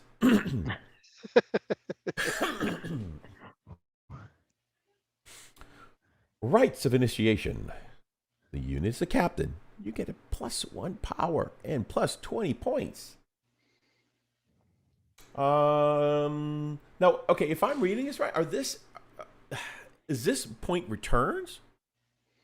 So this, No, so they're saying you can spend these extra I points see. Okay, and then it to will be make part these of the inner units circle. Gotcha. Deathwing. Gotcha. Yeah. And Gotcha. so what it is the inner circle keyword gives certain abilities. So like one of them, like if you look at the lieutenant and the captain, okay, so like the inner circle infantry, they can only be wounded on a 4 plus. So they always have transhuman physiology. You know that nice handy stratagem that can only be used on Primaris now? You know, remember how we used to use that all the time during 40K and barbecue and then the Thanksgiving event? You can only be wounded on a 4. That's a really handy stratagem, right? We probably spent like a good 4 command points those days each every game because it's such a good stratagem, right? Well, if you think about it, you use that 4 or 5 times in a game, that's 4 or 5 command points. By the way, Deathwing inner circle stuff, they get that for free. That's like 4 or 5 whole ass command points they get for free every game. And on top of that, because they haven't spent that command or used that stratagem yet, they could technically do it twice because they could just use these Deathwing units and get the free transhuman physiology, can only be wounded on 4 up. And on top of that, if there was something that was not Deathwing, you know, like Primaris bikes or whatever, Mm-hmm. or their intercessors or whatever, they can still use transhuman physiology on that. So, you know, it's just something to think about. Like one of the most powerful stratagems in the entire Space Marine Codex, everything of the Deathwing gets for free. For Like free? Like that right there is just mind blowing. If I said, Freak, I'm gonna take the most powerful thing in your army and give it to Jimmy for free, you'd be pretty pissed at Jimmy, wouldn't you? No, I'd be pissed at you for taking my stuff, man. That's fair. Don't mess my That's stuff, fair. man. Do you think the guy who came up with this plays Deathwings? You absolutely right. Somebody on the Warhammer design team is a big avid Deathwing fan. Probably got about, you know. Deathwing and Chaos. Just saying. Jeez, man. And they love them some Chaos. Jeez. Now, all right, Deathwing Assault. Take us to the next line. All brother. right, all right. Deathwing Assault. All right, so this is a stratagem. It's so use the stratagem in your shooting phase when a Deathwing unit from your army is selected to shoot. Okay, so you selected to shoot. Okay, use basically, hey, that guy, I'm going to shoot with that guy. And each time a model in that unit makes a ranged attack, if it was set up on the battlefield this turn as a result of a teleport homer or teleport strike, you add 1 to that attack's wound roll. Awesome! So they can just appear out of nowhere. First turn, boom! Hey, I get to attack! We add a +1. Of course, you know, +1 to the attack's wound rolls. That's pretty freaking sweet. Yeah. I'm not gonna... This is why we Chuck Forge World resident, Jimmy. Yes. That's why there are less and less kids underneath windows. I'm nowadays. so sick of Jimmy getting all my powerful stratagems. Yep. Hey, Jimmy, I heard that if you go over to this house on this street, you can get free Forge World under the window. Oh, really? Thanks, guys. Oh, goody. Look, here comes one. Oh, that was a very dark thing. Jimmy? Oh, no, Jimmy, did you get hit? What's up there? What? Oh, there's some models coming down. Yay! Here it comes. Oh, man. So, I mean, again, I don't think it's overpowered, but that's a really good ability. If you imagine, you know, you got a squad of Terminators drop down, okay, and they're getting that Bolter Discipline. So they're getting like 20 shots, you know, on just a 5-man squad. Imagine if you do a 10-man squad. 20 shots, and this humble bolter is now like wounding things 1 easier. Yeah. Right. So other toughness 4 things, they're wounding on 3s. Toughness 5 things are wounding on 4s. You can actually chuck out some pretty good shots. You know what, though? I mean, imagine if you... I gotta say, yeah, I mean, this reminds me of 7th edition because I do remember that GW gave a lot of love to the Dark Angels in 7th edition. I mean, 8th edition too. If you think about the Yeah. beginning of 8th edition, Hellblasters were king, Oh yeah. and nobody did Hellblasters better than Dark Oh, Angels. absolutely. But I You mean, know, the love that they gave him for the Terminators. I mean, everybody was running Termies and bikes. Remember? that's true. That's true. Okay. This is another stratagem. It's 2 CPs if you want to blow it. No foe too great to subdue. This is channeling all of their hatred into their blows. These veteran warriors obliterate even the mightiest foes in a storm of energized strikes. You use this stratagem in the fight phase when a Deathwing Knight unit from your army is chosen to fight. And until the end of that phase, each time a model in that Deathwing Knights unit makes an attack with a mace of absolution against an enemy, vehicle, or monster unit, you add 1 to the attack's wound roll and improve the armor penetration characteristics of that attack by 1. I gotta admit, these Deathwing Knights are some of my. They're pretty cool, dude. They're really cool. I just imagine a whole bunch of knights with maces and shields just beating the crap out of something. Yeah, And don't there get me they wrong. are. I mean, look at that. I have personally gotten my butt killed by these Deathwing Knights in many a games, and I was always so mad because I was like, I'm a wolf. I should do combat better. So I would try and play him again the next game, and you know, try and kill him with my wolves. And I don't think I've ever successfully killed Deathwing. Like I've killed a couple, but like never killed a whole squad of Deathwing Knights. They were just so durable and just put back so many um could do so much damage back. Again, I actually enjoyed those Deathwing Knights, but man, they just so I'm not being salty right now, but man, I have definitely seen what they can do. Freaking Atlas. Deathwing is immune to death because they have the word death in their keywords. No, don't question it. Just smile and wave. Just let it happen. When you get free transhuman physiology for free, again, I mean, you kind of are somewhat immune to death. So they're Terminators. They're getting that 2-up save. They're getting that 4-up invul save because they got the storm shields on them. And you can only wound them on a 4-up. And of course, they're Termies, so they're getting 3 wounds. It's going to take, like, I thought it took forever to mow through them before. Like, they're really going to be hard to kill now. My Death Guard look forward to killing them. I mean, you ain't wrong. As strong as the Dark Angels look now, like I said, a lot of the things I'm bitching because I'm a little jealous, but like they seem strong in a lot of things, but still fair to me, except for the fact that they get like 300% more rules. It looks like than the other non-compliant chapters. But other than that, I mean, they look strong, but they still look fairly balanced. I'm okay with a lot of their stuff. I'm like, oh damn, that's good. Let me bitch about it a little bit, but I'm really just jealous because I want to be able to field, all bikes from my White Scars. I want to be able to field a whole bunch of Terminators for my Space Wolves. I've got to admit, though, I mean, these are not free. I mean, the majority of these do come at a cost. So it's not like they're really getting, and you know what? It's a balanced cost, but once you pay all those CPs, man, that's it. Game over. You get ready for an ass whooping of your life. Well, yeah, but I mean, that's the thing, though. Because they can run an all bike or all Termi army for no extra CP. All right. They're getting those CP refunded. Free, yeah. They're getting more CP to spend out here. And if you think about it, again, going back to the fact that you and I, if we're having a really tough matchup, we could easily spend 4 or 5 CP on transhuman physiology. Yeah, absolutely. If you think about that, so that's like they're getting that for free on their Deathwing. So that's CP they're not spending to keep their Terminators alive. And then on top of that, they're getting the extra CP because they haven't paid for their Vanguard or Outrider detachment. So really, they have a lot of things that eat CP. We all do, but they also aren't spending nearly as much CP for other things. So they've got more CP to do those things. Right. Yeah. So like I said, I'm bitching because I'm a little jealous. I'd like to be able to do the all Terminator thing with my wolves or the all bike thing with my scars. But honestly, I think it's still somewhat decently balanced. Now, just to say that though, I think the Death Guard Codex is really, really strong looking right now. Again, I haven't seen it. I haven't played against it myself. It just looks really, really strong.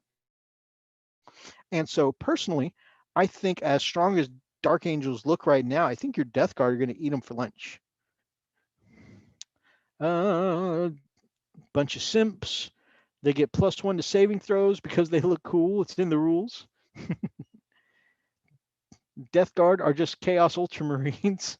Wow. Much smaller army because more expensive figures. Plastic is thick. Got to spend more money for it. I mean, points expensive. Yeah, I mean, it's possible. I'm not gonna lie. I haven't looked at the points difference between Dark Angel bikes and regular Space Marine bikes for White Scars, white or Deathwing Terminators versus Space Wolves Terminators.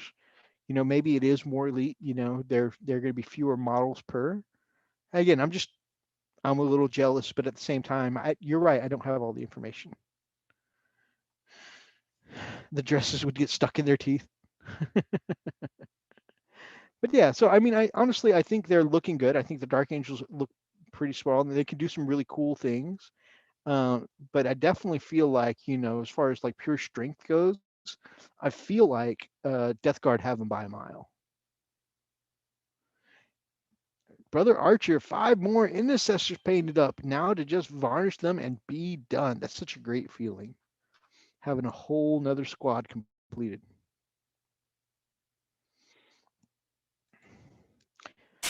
Termies are more expensive than regular termies. What about Wolfguard termies? Because I know we Space Wolves, because we have the most flexible Terminators, we pay kind of a premium for them too. So I'm curious to know how the Wolfguard Terminators compare in price to um, Deathwing Terminators. And not the Knights, just their regular Terminators, because I know the Knights are a whole different thing altogether. Now, this is one of those things I wanted to mention. I think because the Deathwing Terminators are going to be objective secure, right? And the Deathwing Knights, like we mentioned before, I mean, Deathwing in general could be hard to kill just because you're only wounding them on 4+. They're getting that free transhuman physiology. If you got them kitted out with storm shields, you've got a 1+ save. And then, of course, you're getting the 4-up invul save, 3 wounds apiece. Not being able to wound them on anything less than a 4 is really going to add to their survivability. It is going to take forever to shift a group of Dark Angel Terminators off an objective, especially since they're objective secure.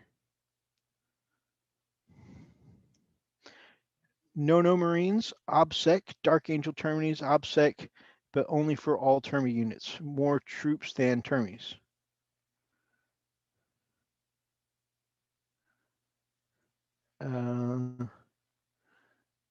Termies are slower, expensive to transport, or lost turn 1. I get it, but they have less. Okay, so we have smaller tables too, so it's less area to travel. It's true. So I mean, I get it. Yeah, it's more expensive to haul a bunch of termies and all that. I get it, and they are slow. But again, they don't have to go that far. Yeah, it's interesting. Like I said, especially, I mean, you could, in some cases, teleport them onto an objective or put them on your home objective. Right. March them up to the midfield. There's ways of getting them there. Deathwing, you're really going to struggle. I think even a group of 5, 10 would be impossible, almost impossible. But I think you're really going to struggle to shift a group of 5 Terminators off an objective because their objective's secure, because they've got so many wounds and they're so hard to wound. Mm-hmm. It's going to be tough. But don't get me wrong. Like I said, I think it's good. I don't think it's broken. So, don't get it twisted. I think it's, like I said, I think it's super solid. That's it. Yeah. It's just, and he's not salty because they get it. He's salty because, well, I mean, like to see a little more love to the, to his scars. I mean, especially since the scars are supposed to be predominantly bike.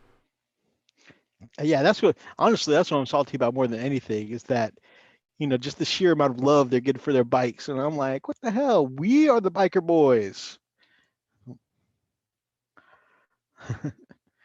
Yeah. So yeah, I mean that's my bitching point. They get the best Terminators in all of the Space Marines, the best.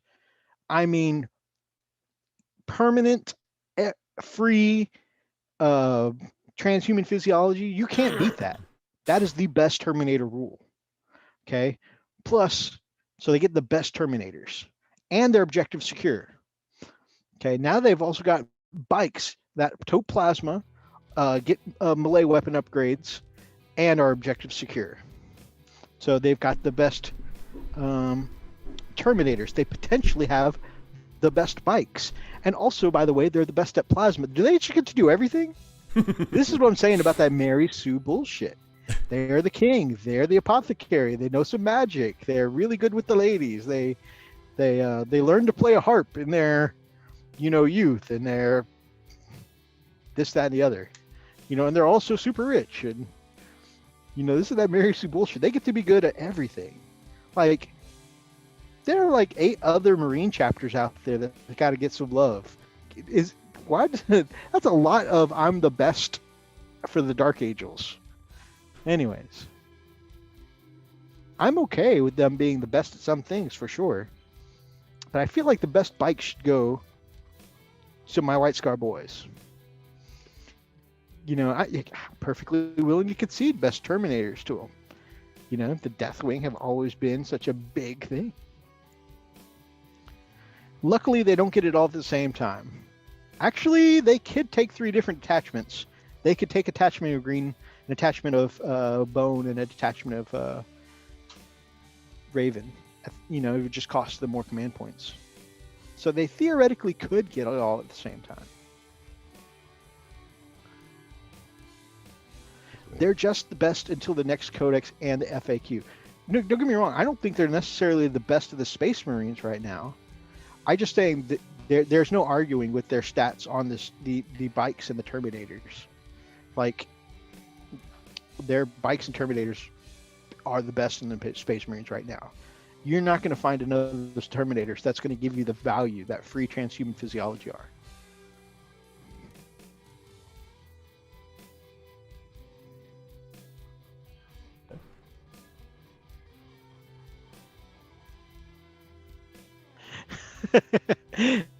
Mythos, what do you play, opponent? I play Dark Angels. Get the F out. No, that's all. That is a special treatment reserved for Tau. That is strictly reserved. I'll smile and play against the Dark Angels. I'm just gonna bitch about it. Right. So you're taking them objective secure bikes. I'll play these White Scar bikes that aren't going to do nearly as much. But, but we're the biker army.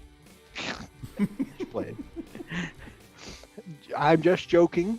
I could be wrong. I don't think I normally sit there and guilt my opponent the whole game. But watch Atlas call me out in the comments below, like, actually, let me tell you. Right. Oh, we've seen that. Yeah, you see what's playing? Yeah, that's pretty much what we see all the time, Oh, you bring... All right, look at it. Sort of. All right, we look at these cool Underworld's warband.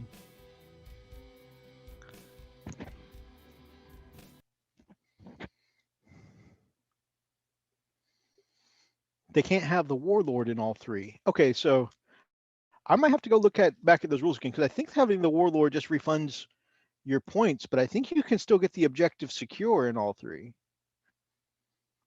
Now I'm curious. So, guys, 40K, not into chaos, but Underworlds, look at these cool new models for this warband here. Those are some cool looking models. Yeah, they look really cool. They look really cool. I guess we're going to start playing chaos now, huh? I mean, again, I've liked a couple of different Underworlds warbands before. We just don't know anyone that plays warbands, so I'm just going to admire them and think they're cool. Maybe paint them up someday. But Are we doing the Death Guard show? At some point. I don't know when we're doing the Death Guard show, but I would definitely like to. For the sake, especially once you and D have had a chance to review your codices, I didn't plan it this week because I remembered D saying that he was out at D&D this weekend, but he happens to be here, so I may have just misunderstood.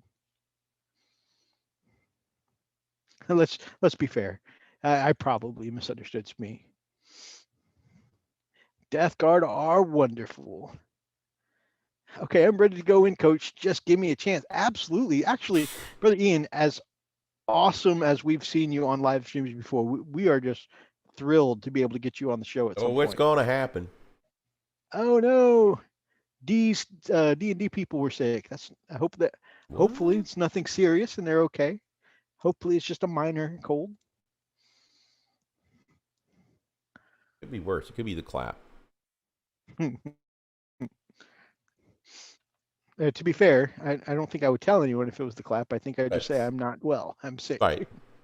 Or just go walk around like, what are you doing? Oh, just. I'm the young kid of the crew. They old. Well, then I'm especially worried for them. Yeah. Yeah, these are super cool looking models. There's also another Chaos Warband that I think is really cool looking. They're like the something's hunt or something like that. But yeah, they're ones that I thought looked like tribal Fenrisians. Hmm. If you cut off the chaos symbols. So there's some pretty cool war bands, and some of them happen to be chaosy. These cards are really cool. I like how very colorful they are, man. Oh yeah, so the thing about Underworlds is that it's a small skirmish style game with only a few models at a time. Like you see, this warband was only like 4 models, Mm-hmm. but also it's like a deck of cards that you draw every turn that are like objectives and abilities you can use. So there's a little card playing and a little tabletop element to it. It's a little of both. And a lot of people like the combination. Best all biker army is Dark Angel Ravenwing painted as winged Hussars. I win. Okay, so I haven't been in this hobby that long. Who are the winged Hussars? Ooh, yeah, you could definitely have gotten snowed in. Good point, Phoenix. Gamecraft Dragon plays some Underworlds. He says Underworlds is hella fun. Like the models look great. And I love the idea that you could play a whole ass game with only 4 or 5 models. And the winged Hussars arrived. Who are the winged Hussars again? I mean, I share your enthusiasm. I just don't know what I'm talking about. So like me when you're talking about some kind of a movie or something, I was like, oh yeah, that sounds great. He goes, do you know what that is? I have no clue. Okay.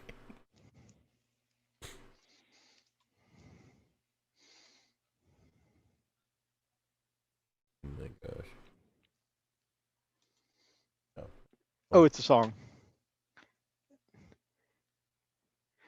Gamecraft Dragon says Underworlds is a board game with card play. Cool.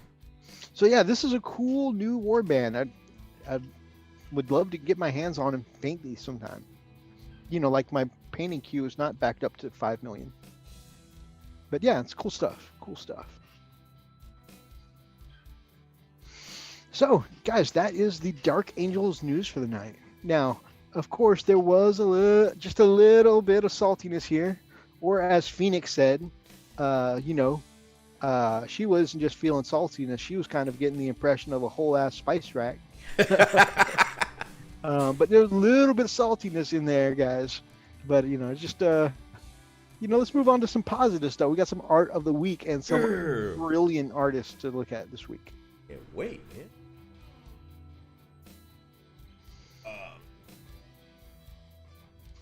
What I do? It's funny.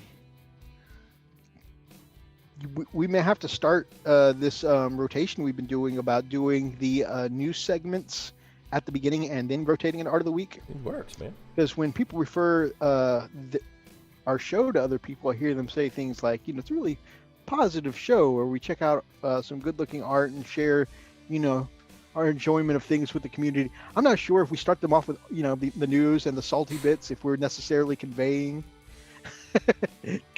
our positive outlook on the community. Okay.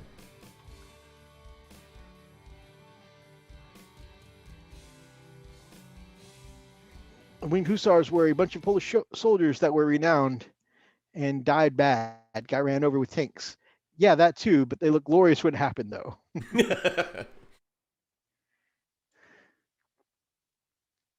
All right, tell me about this week. All right. So this is one of those new turrets Sorry, man. that are. Commodore. Come for the art, stay for the salt. God. I mean, That's a good not slogan. wrong. He's good at slogans, man. I gotta give it to him. You know what? We could definitely make that a T-shirt or something. Come for the art, you stay for the salt. You know, I've been trying to think of ideas, and of course, we're going to have to get an artist at some point. Yeah. But I almost want, our next T-shirt. There's two things I've been thinking about for our next T-shirt. You tell me what you think. One of them is a shirt with both of our sprites sprinkling salt over the Frosted Fist live chat or Friday Night Live chat. Box sprinkling salt on it, and or doing the whole Salt Bay kind of thing. And then the other thing was like a split grab up, and then me on one side with an axe, and you on the other side with an ox. Ox. And the big moo. And then at the bottom, the smash the like button. Anyway, so this got to say moo. Right. Actually, if anyone has any thoughts on those, what do you think should be our next shirt? The salty live stream shirt? Okay, let's rephrase that. The salty shirts about live streams, or the so it's not actually frosted salt. Right. Rimmed in salt, just like a margarita glass. Or the axe and ox combination. You let us know what you want to see. So this is one of those new Primaris turrets for someone's Space Wolves army. And I think I saw on the post them saying that they hadn't been painting long, or they hadn't been playing Space Wolves long. So relatively new painter, and this is their. It looks like the darker, or the grayer kind of 30K scheme. And they've got a couple of things here, so we'll get to the artist here. But it looks like they've gone for the las cannon turrets, which of course is my favorite. I love me some las cannons. Oh yeah. And one thing you'll see on like the rest of their stuff they've done here, they seem like they've mixed in a good dry brush of like white, but like the same color as their snow. And it gives it kind of an effect that like you're going to see like the snow and like some of the bike is frosted over, and it's a good look. To me, it kind of looks like it's a movement effect. Like it looks like it's in motion, It's a good point. Outriders looking good. I like how like the details for the different strands of hair on the mohawk pop out. Mm-hmm. That's always a good detail to see. It's really easy to layer up hair too much, and you kind of lose the definition of the different strands of hair. So it always looks good when I see it pop out like that. Man, I applaud this. This is really good work. How long has it been painted? I think from and we may see the actual text in the post, but okay. I want to say that it seemed like that they weren't painting very long. Awesome. Keep going, man. Keep going. Keep it up. Yeah, see, this is really, really good. I mean, did a great job with the larger vehicles, man. Look at the frost spots. Look, it's just, areas where it's just kind of frozen over. Oh, man, very nicely.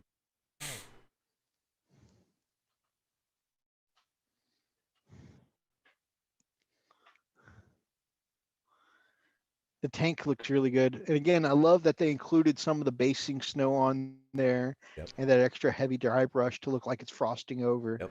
Just a really good effect. Yeah. Like this is a really good example here because you don't really see any basing on the impulsor, but you still get the impression that it's on the same terrain as those bases that we were just looking at. Yep.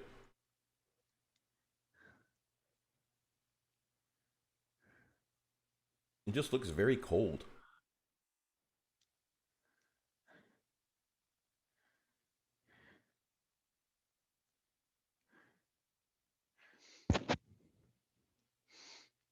I always find it impressive. Like, I'm always worried about putting basing material on my pretty paint job. But when I see done well like this, how it incorporates it into the scenery or terrain, it's just so impressive looking. I do have a question. What kind of dry What's up? brushing did they use in order to get the speaker look?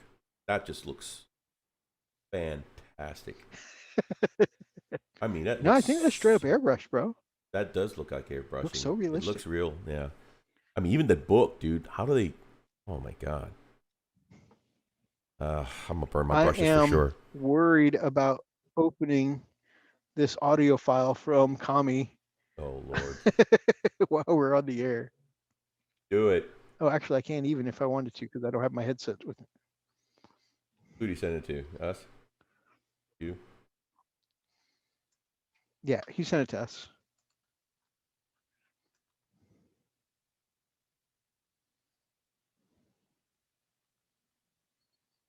Yeah, good job, man. Yeah, I'm gonna have to let you open it. I don't have access to open it. Let me see here.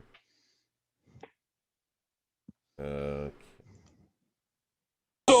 And Give it a second here. Damn it, come on. and ladies and gentlemen, get ready for Salt and Fist.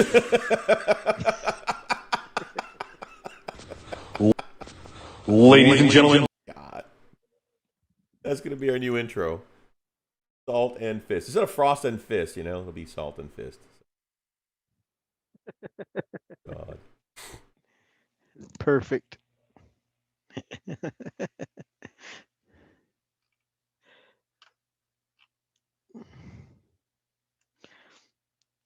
That's got to be it for the shirt, dude. It's got to be a cross out of the frost in Frosted Right. Fist, and then Salt, and then the Salt Bay. By Savage Orc guy, one of my favorite painters. Ever since I saw her amazing multicolored Sphinx thing with the brilliant wings in the back, oh, that thing was so amazing. Been one of my favorite painters ever since. This looks like a gorgeous fantasy piece. Yeah, little flying squig there. With look at the details on those mushrooms, dude. Mm-hmm. By the way, Marcos Castellanos says, "Wow, good evening." Hey, good evening.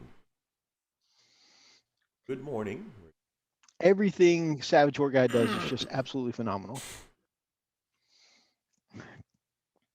We are way past the salty zone, baby. I am enjoying the artwork tonight, having a good time, about to sit by the fire made for my paintbrushes.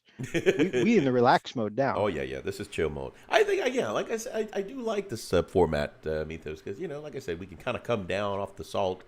We can we can get worked up during the news, and then we can chill out. It's almost like having a nice cold beer. You know what I'm saying? This was submitted by the lovely Phoenix. Nice. Very nice. Who's the artist? I can't really see the upper part of that line there. Esteban Hugma. And this is the Reaper Miniatures Facebook group. By the way, that cloak there, all the little stars, yep, 100% freehand. Oh my goodness. Marcos, baby, already got your pictures loaded up. It'll definitely be an Art of the Week tonight. Wow. Dude, that face, those robes, like I love the way just so much character pops on this mini. Like the folds in the robes, that purple's super well highlighted. Yeah. Of course, the stars are amazing, but like the face is well highlighted. Every fold in the robes is super well highlighted, and the stars all look uniform. Like I can't even draw that uniform of a star with a pencil and a full ass page of paper. Same. It's like that's okay. Take the whole piece of construction paper, Mythos, make that star look as symmetrical as possible. It ain't gonna happen. I'll tell you what, it ain't gonna happen. Not for me today. Not for me, boo-boo. Another piece also submitted by Phoenix. Also, that's freehand. Oh my god. I mean, they must have shrunk down to the size of Ant-Man to do it, but yeah, that's freehand. Oh my god. That's just not right. Wow. So, apparently, Phoenix just hangs out with Da Vinci level freehand painters. And she about that life. Should she ever be on a show? I mean, I think we should understand. I mean, I think you're in the wrong show. I mean, kind of like Stanford and Son style. Quite Da Vinci level here.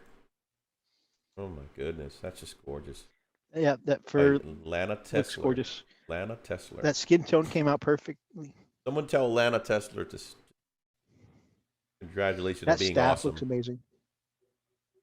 Everything about that piece is just incredible. Look at the fur, man. Oh my goodness. That's a frost giant queen. Very nice. Yeah. Yeah, even shares her recipe there. Very nice. Done. Well done, Malay. That Celtic dot work looks amazing.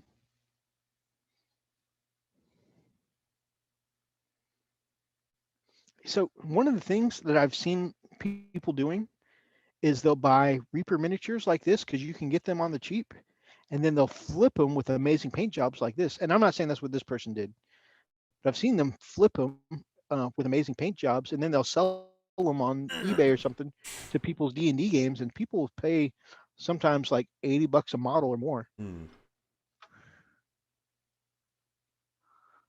Have her on, it will definitely class up the live stream. Hey, I offer every single time that we get Kami on. We haven't been graced with her presence yet. Not that you blame her. I mean, I feel like it's probably my fault because people are usually just really excited to work with you. what? This was shared by Big Mac Dan Skull, the Squig Lebowski. Squig Lebowski does really cool work, and they're always converting something up. And like a true orc, like almost nothing on their page is like stock standard out of the box. It's always something special. Nice.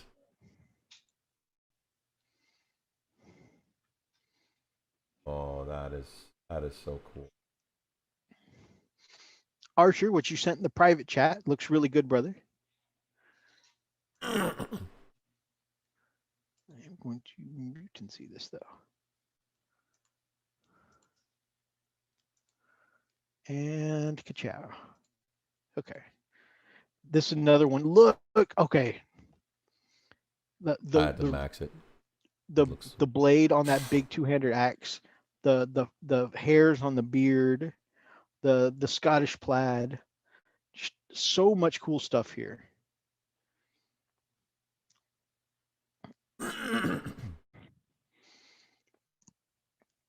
Oh man, I wish I could get faces to look like that. Right. And the brush control for that plaid is just amazing. Again, how do people get such detail on tiny things? You can see individual threads in that plaid. It's amazing.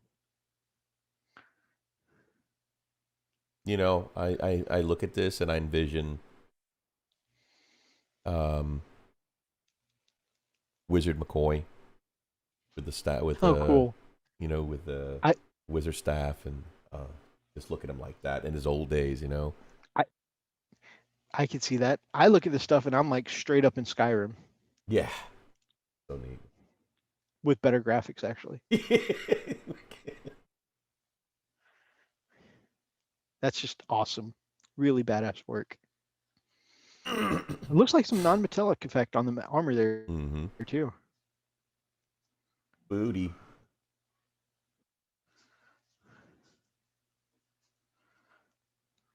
Grub. Grot Enforcer Bodyguard. Very nice. Okay. All over the place. I love that purple bandana he's got on the head. Just reminds me of Donatello.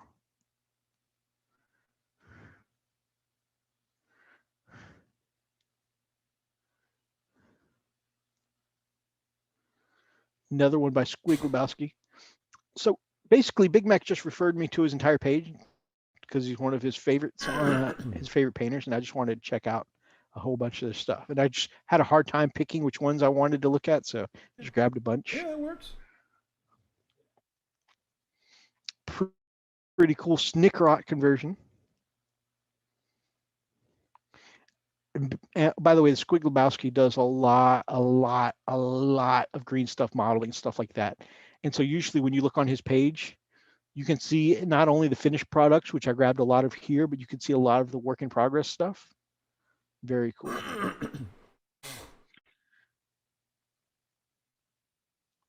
Man, that red and black combo is just so rich here too.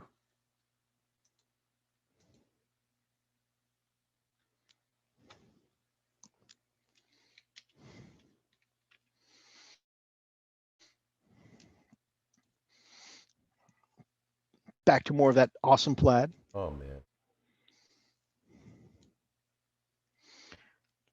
And again, that transition on the hair, like it takes, I think, some really good, it takes quite a deft hand to make the transition on that hair look natural, and it looks really good. Just his look.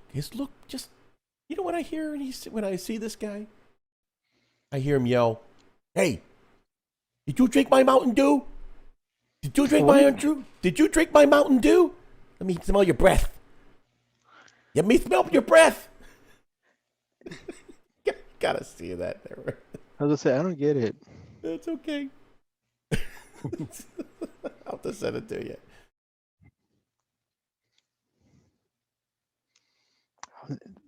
I love that effect on the blade too. The shield looks great too. Scratches on the armor, the scratches on the leather. So much cool stuff here. Wow.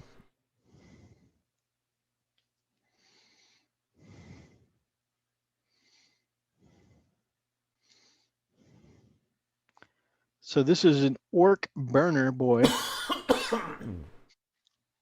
So I think this is a really good transition here. So we're just looking at the Highlander, which was really clean work, right? And then you get to some of his finished orc stuff too. And the art style looks different. Like it's like almost it reminds me a little bit of like a Borderlands kind of style. Mm-hmm. You know, much grittier, grimier, very cool looking, you know. That ghost face painted on is really cool looking.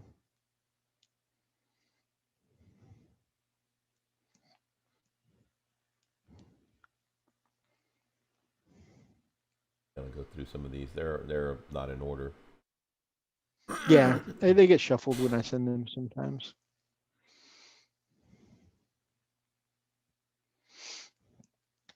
On to the next one.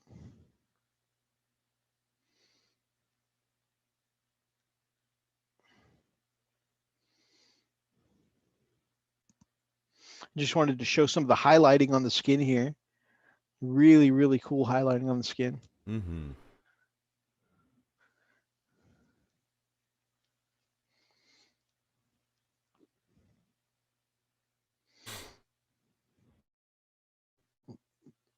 He does a good job with the Very accenting. cool take on that grim.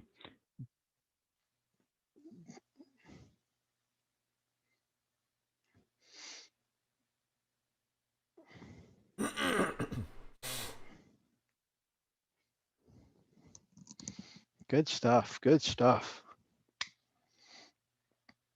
Now check this out. You're going to look at Big Mech Dan Skull's logo here, Yeah. right? Yeah. And so then these next couple pictures we're going to look at is a model that he's designed and converted up for Big Mech Dan Skull. And basically it is a carrot at the end of a stick.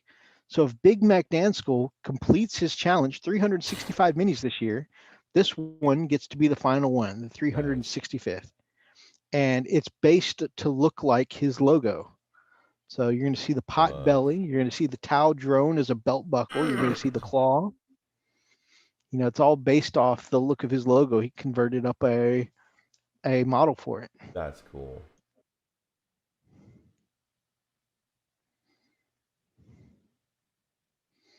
A little inspiration. Very neat. Freaking talented as hell.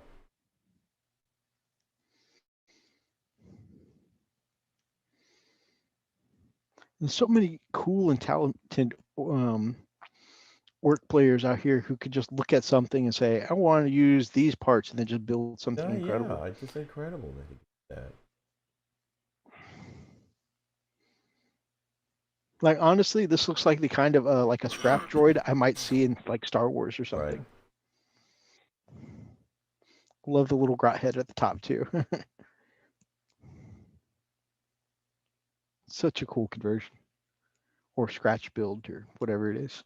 This is so God of War's vibes right here, bro. Yep.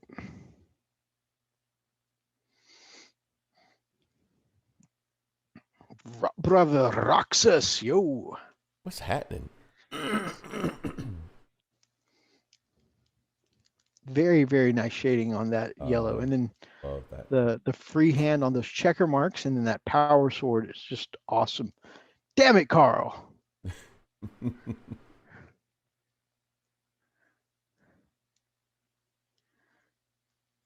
Yeah, that's just that's so badass. Love that sword.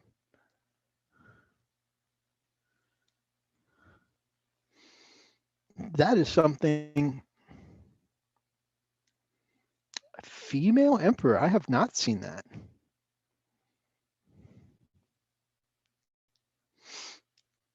Dude, that face. So much good detail on that face. Yeah. Oh, okay. That is gorgeous. Well freaking done. Oh my God. All the transitions, so beautiful. Yeah, I mean, Oh, this is so. This after is working on alongside you for so long, I have definitely come to respect a well shaded yellow. It This looks is fantastic. beautiful. Yeah, great highlights. I love the shades. Oh, this is gorgeous. Well done. Yeah, really, really gorgeous yellow transitions. It looks like it's on fire. I love that. Oh man. Ooh. Beautiful, beautiful. Well done.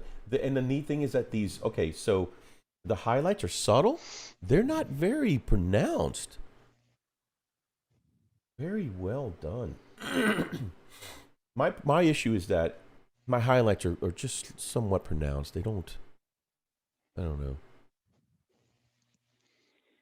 You see, I always like that. I like a lot of pop, like, but not everybody likes that. But that is actually something I strive for, though, because I strive to emulate Kenny, right? Sure. Yeah, I like the oh yeah, he does a very lot of the pronounced, edging. very bright highlights. Like my fingers RFW. I mean, this you can see they do a good job here. Look at Zerg. Man, those Tyranids look amazing. I wonder if that's color shift. It's almost got like a metallic sheen to it. Yeah, it does look. I don't know. See, those are the kind of Tyranids that almost make you want to play Tyranids. Right. No, these are Zerg. I don't know what you're talking. Or Zerg. Actually, they're pretty much colored right for Zerg. Right. So much like Zerg. I miss that game. That's such a great game. Play the hell out of that. And those of you not. I haven't played it since Roxas murdered me. That's awesome. That was the last time I ever played StarCraft. Murdered whoever. Look, that. Good morning, Elstonation. Ooh. Oh. Elstonation the Mighty. This is by Warhammer with Yogi. Oh my gosh. This is gorgeous. What the hell?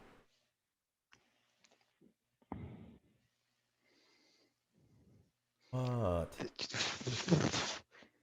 I don't even like Death Guard. This looks amazing. Oh my gosh.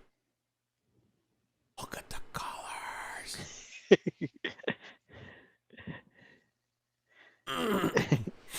Actually, I built a crap ton of siege tanks, Ethan. What happened is I was new to the game and didn't know about siege mode. And so basically, I'm just running my wall of tanks into their own death against his defending forces. It was a good time. It was a good time. I Yeah, so the can't glow stop from the looking at this. it looks like freaking lava. Yeah. Molten metal there. And what's It looks even like great, freaking this lava. is all non-metallic. That Again, I don't even like Death Guard. This blows my freaking mind. But you know what's cool? It's This amazing. isn't nasty.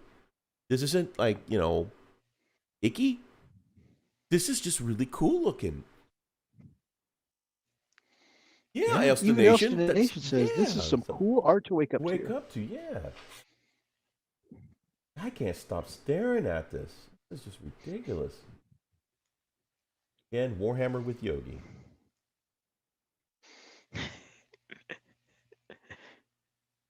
That's incredible. Phenomenal work. Russian bolt gun. Like I feel like this should be the official color scheme of Death Guard now. Yeah. Going back to that game of StarCraft, Roxas says he's talking about me. He's just I am destroying his base and look behind me, and he is sitting on my couch watching my screen. Like That's sad. That's sad. I was so destroyed I gave Oh up my and went to God. watch the battle from his perspective. I was just like, well, I'm done. I can imagine some sad music. Oh my God. Oh my God, just sad music as you look as he goes around destroying your entire base. So this is really cool. So we got some more Death Guard here in the classic, like 30K color scheme, but with the streaky, rusty grime. Very cool stuff. Yep. Very tasteful amount of weathering and griming. Looks like gaming stuff. Looks good, dude. Looks real good. Oh wow. Mythos, Brush and bolt gun. if you can pull this off, like put an Oni mask on him, dude. Oh. I like Oni masks, but they're not my aesthetic. Like they're great for other people. Really, you're not into that? You don't like that? Unfortunately, I'm not. I'm just not. This is such a cool. Oh my God! Freaking flames coming out the back. What the hell up? That's so cool. Do that? Think it's green stuff? It could be. That's I know amazing. some people 3D print Oh, little yeah, that's explosive right. things. I forgot about that.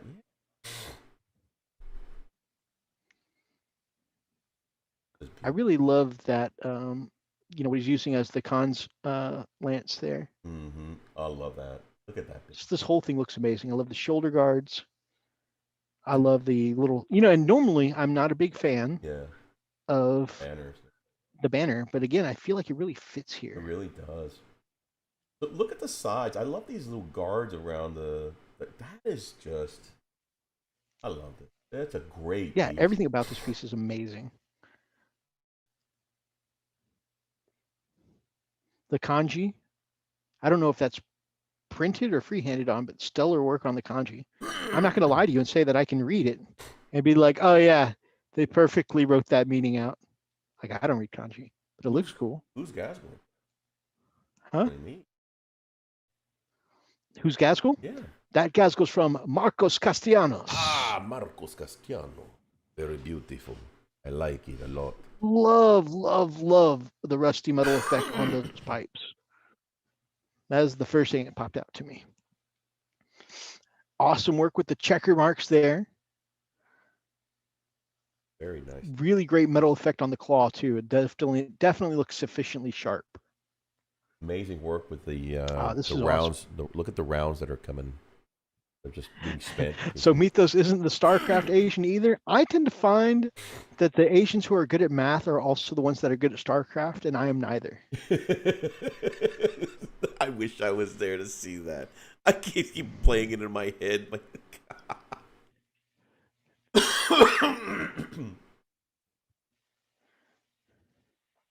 Yeah, I had no idea about the siege mode button, and obviously because I was sitting there trying to.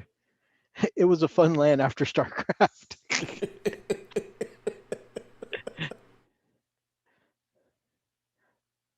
These are just cool. Such a cool looking Gaz. I think he said it wasn't finished yet too. It looks amazing. I agree, Marcos. I'm also always impressed by his paint jobs. Oh no, it said models I finished this week, so he did finish. Really, really, really good looking stuff. And I really like this the basing, the ready basing from Loot. Now this I don't know who to give credit to, unfortunately. But Roxa sent this to me. A model of a female emperor. That's awesome. It is. It really is. This sexy emperor has reconfirmed my faith. I wonder how I can get that sculpt. Right? It's got to be out there somewhere. That is a gorgeous model. And this is why I worship the emperor, everyone.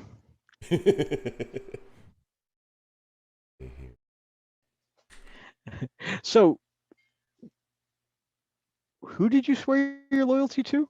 Okay, first you answer me a question. Which side is sexier?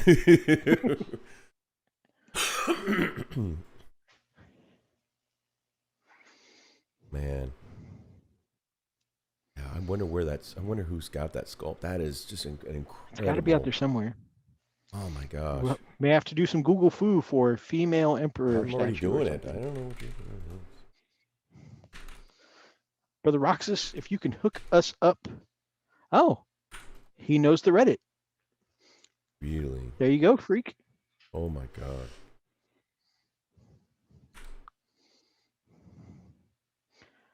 And also, that lets us give credit to the creator. Yeah. Oliver CG on Reddit and Very Gumtree. nice indeed.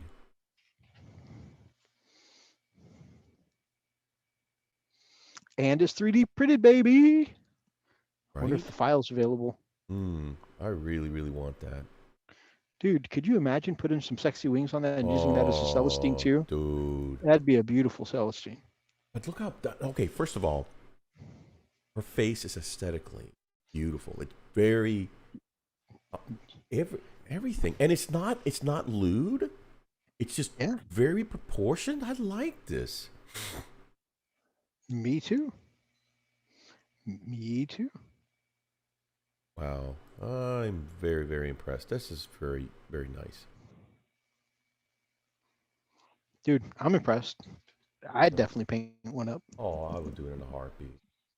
I need to find where that's at. Do we have any more? Ooh, it's based on a fan art, and the file for the Emperor here is $25. Nice. We might have to do a little splitsy. Yeah, I'm down with it, man. Down with you. What? All right, so amazing art this week. Thank you to everyone who submitted some of this amazing art of the week. So yeah, you know what? We started maybe just a touch salty in the show, but man, seeing amazing work like this and connecting with our community always makes everything better. Love that stuff, man. And then we learned about female emperors and stuff. Hell yeah. And then we learned about sexy emperors. Sexy freaking emperors. And we reconfirmed our faith to the emperor for sure. Yes.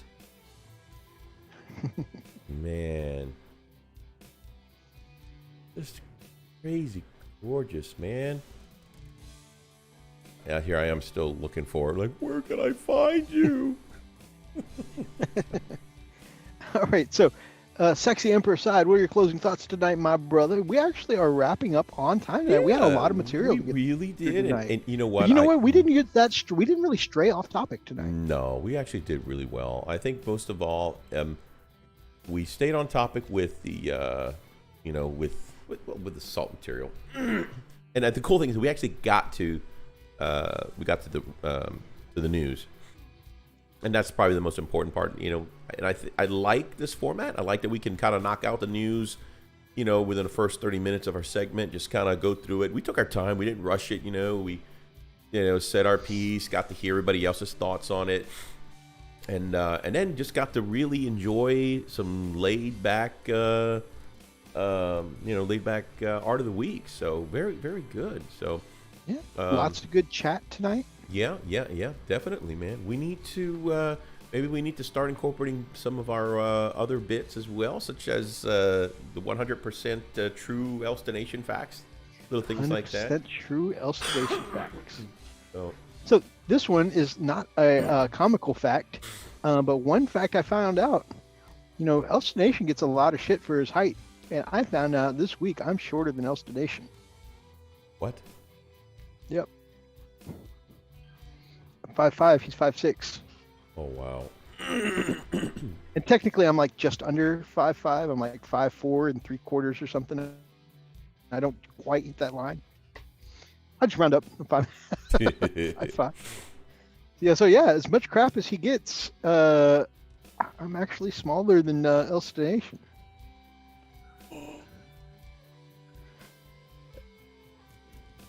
Oh God, where is that? Where is this? I'm finding some crazy sculpts, and it's so damn good. So do we have to?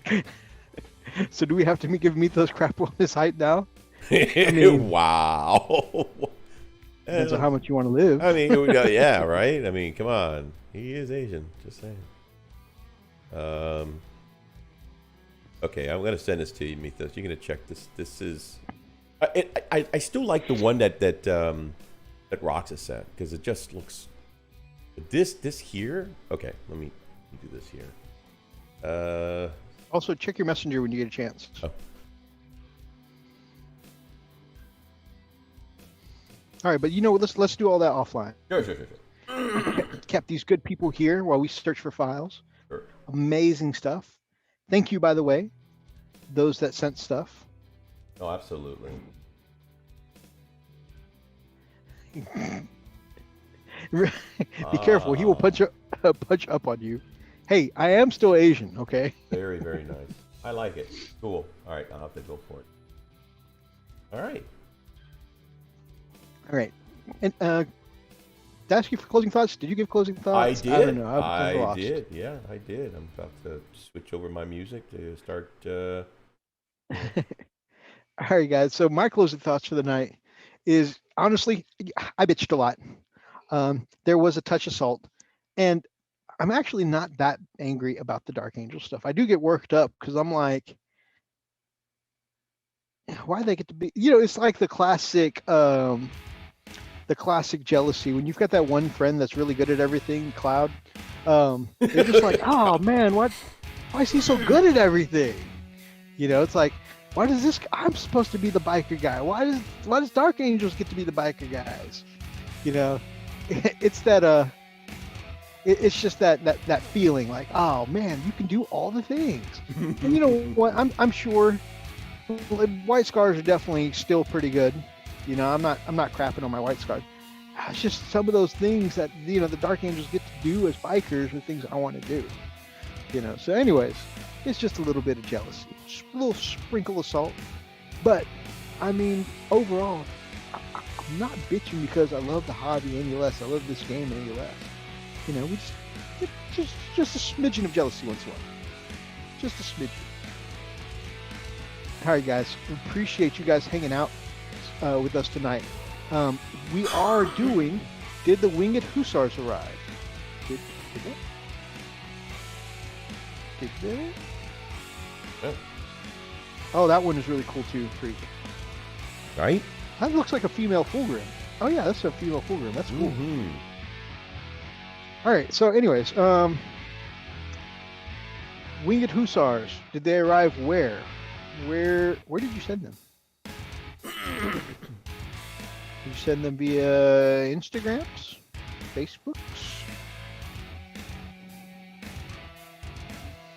I do not see anything, my brother. But I don't want to. I don't want to cut you off.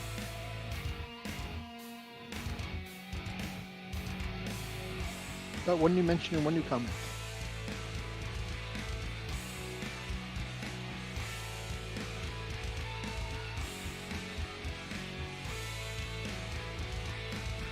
I don't see it, my brother.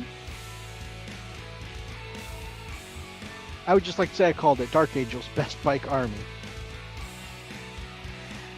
For the moment, you're right. Actually, Harlequins, I feel like you're right. But yeah, Dark Angel's definitely very, very good bike army, and I am a little jealous.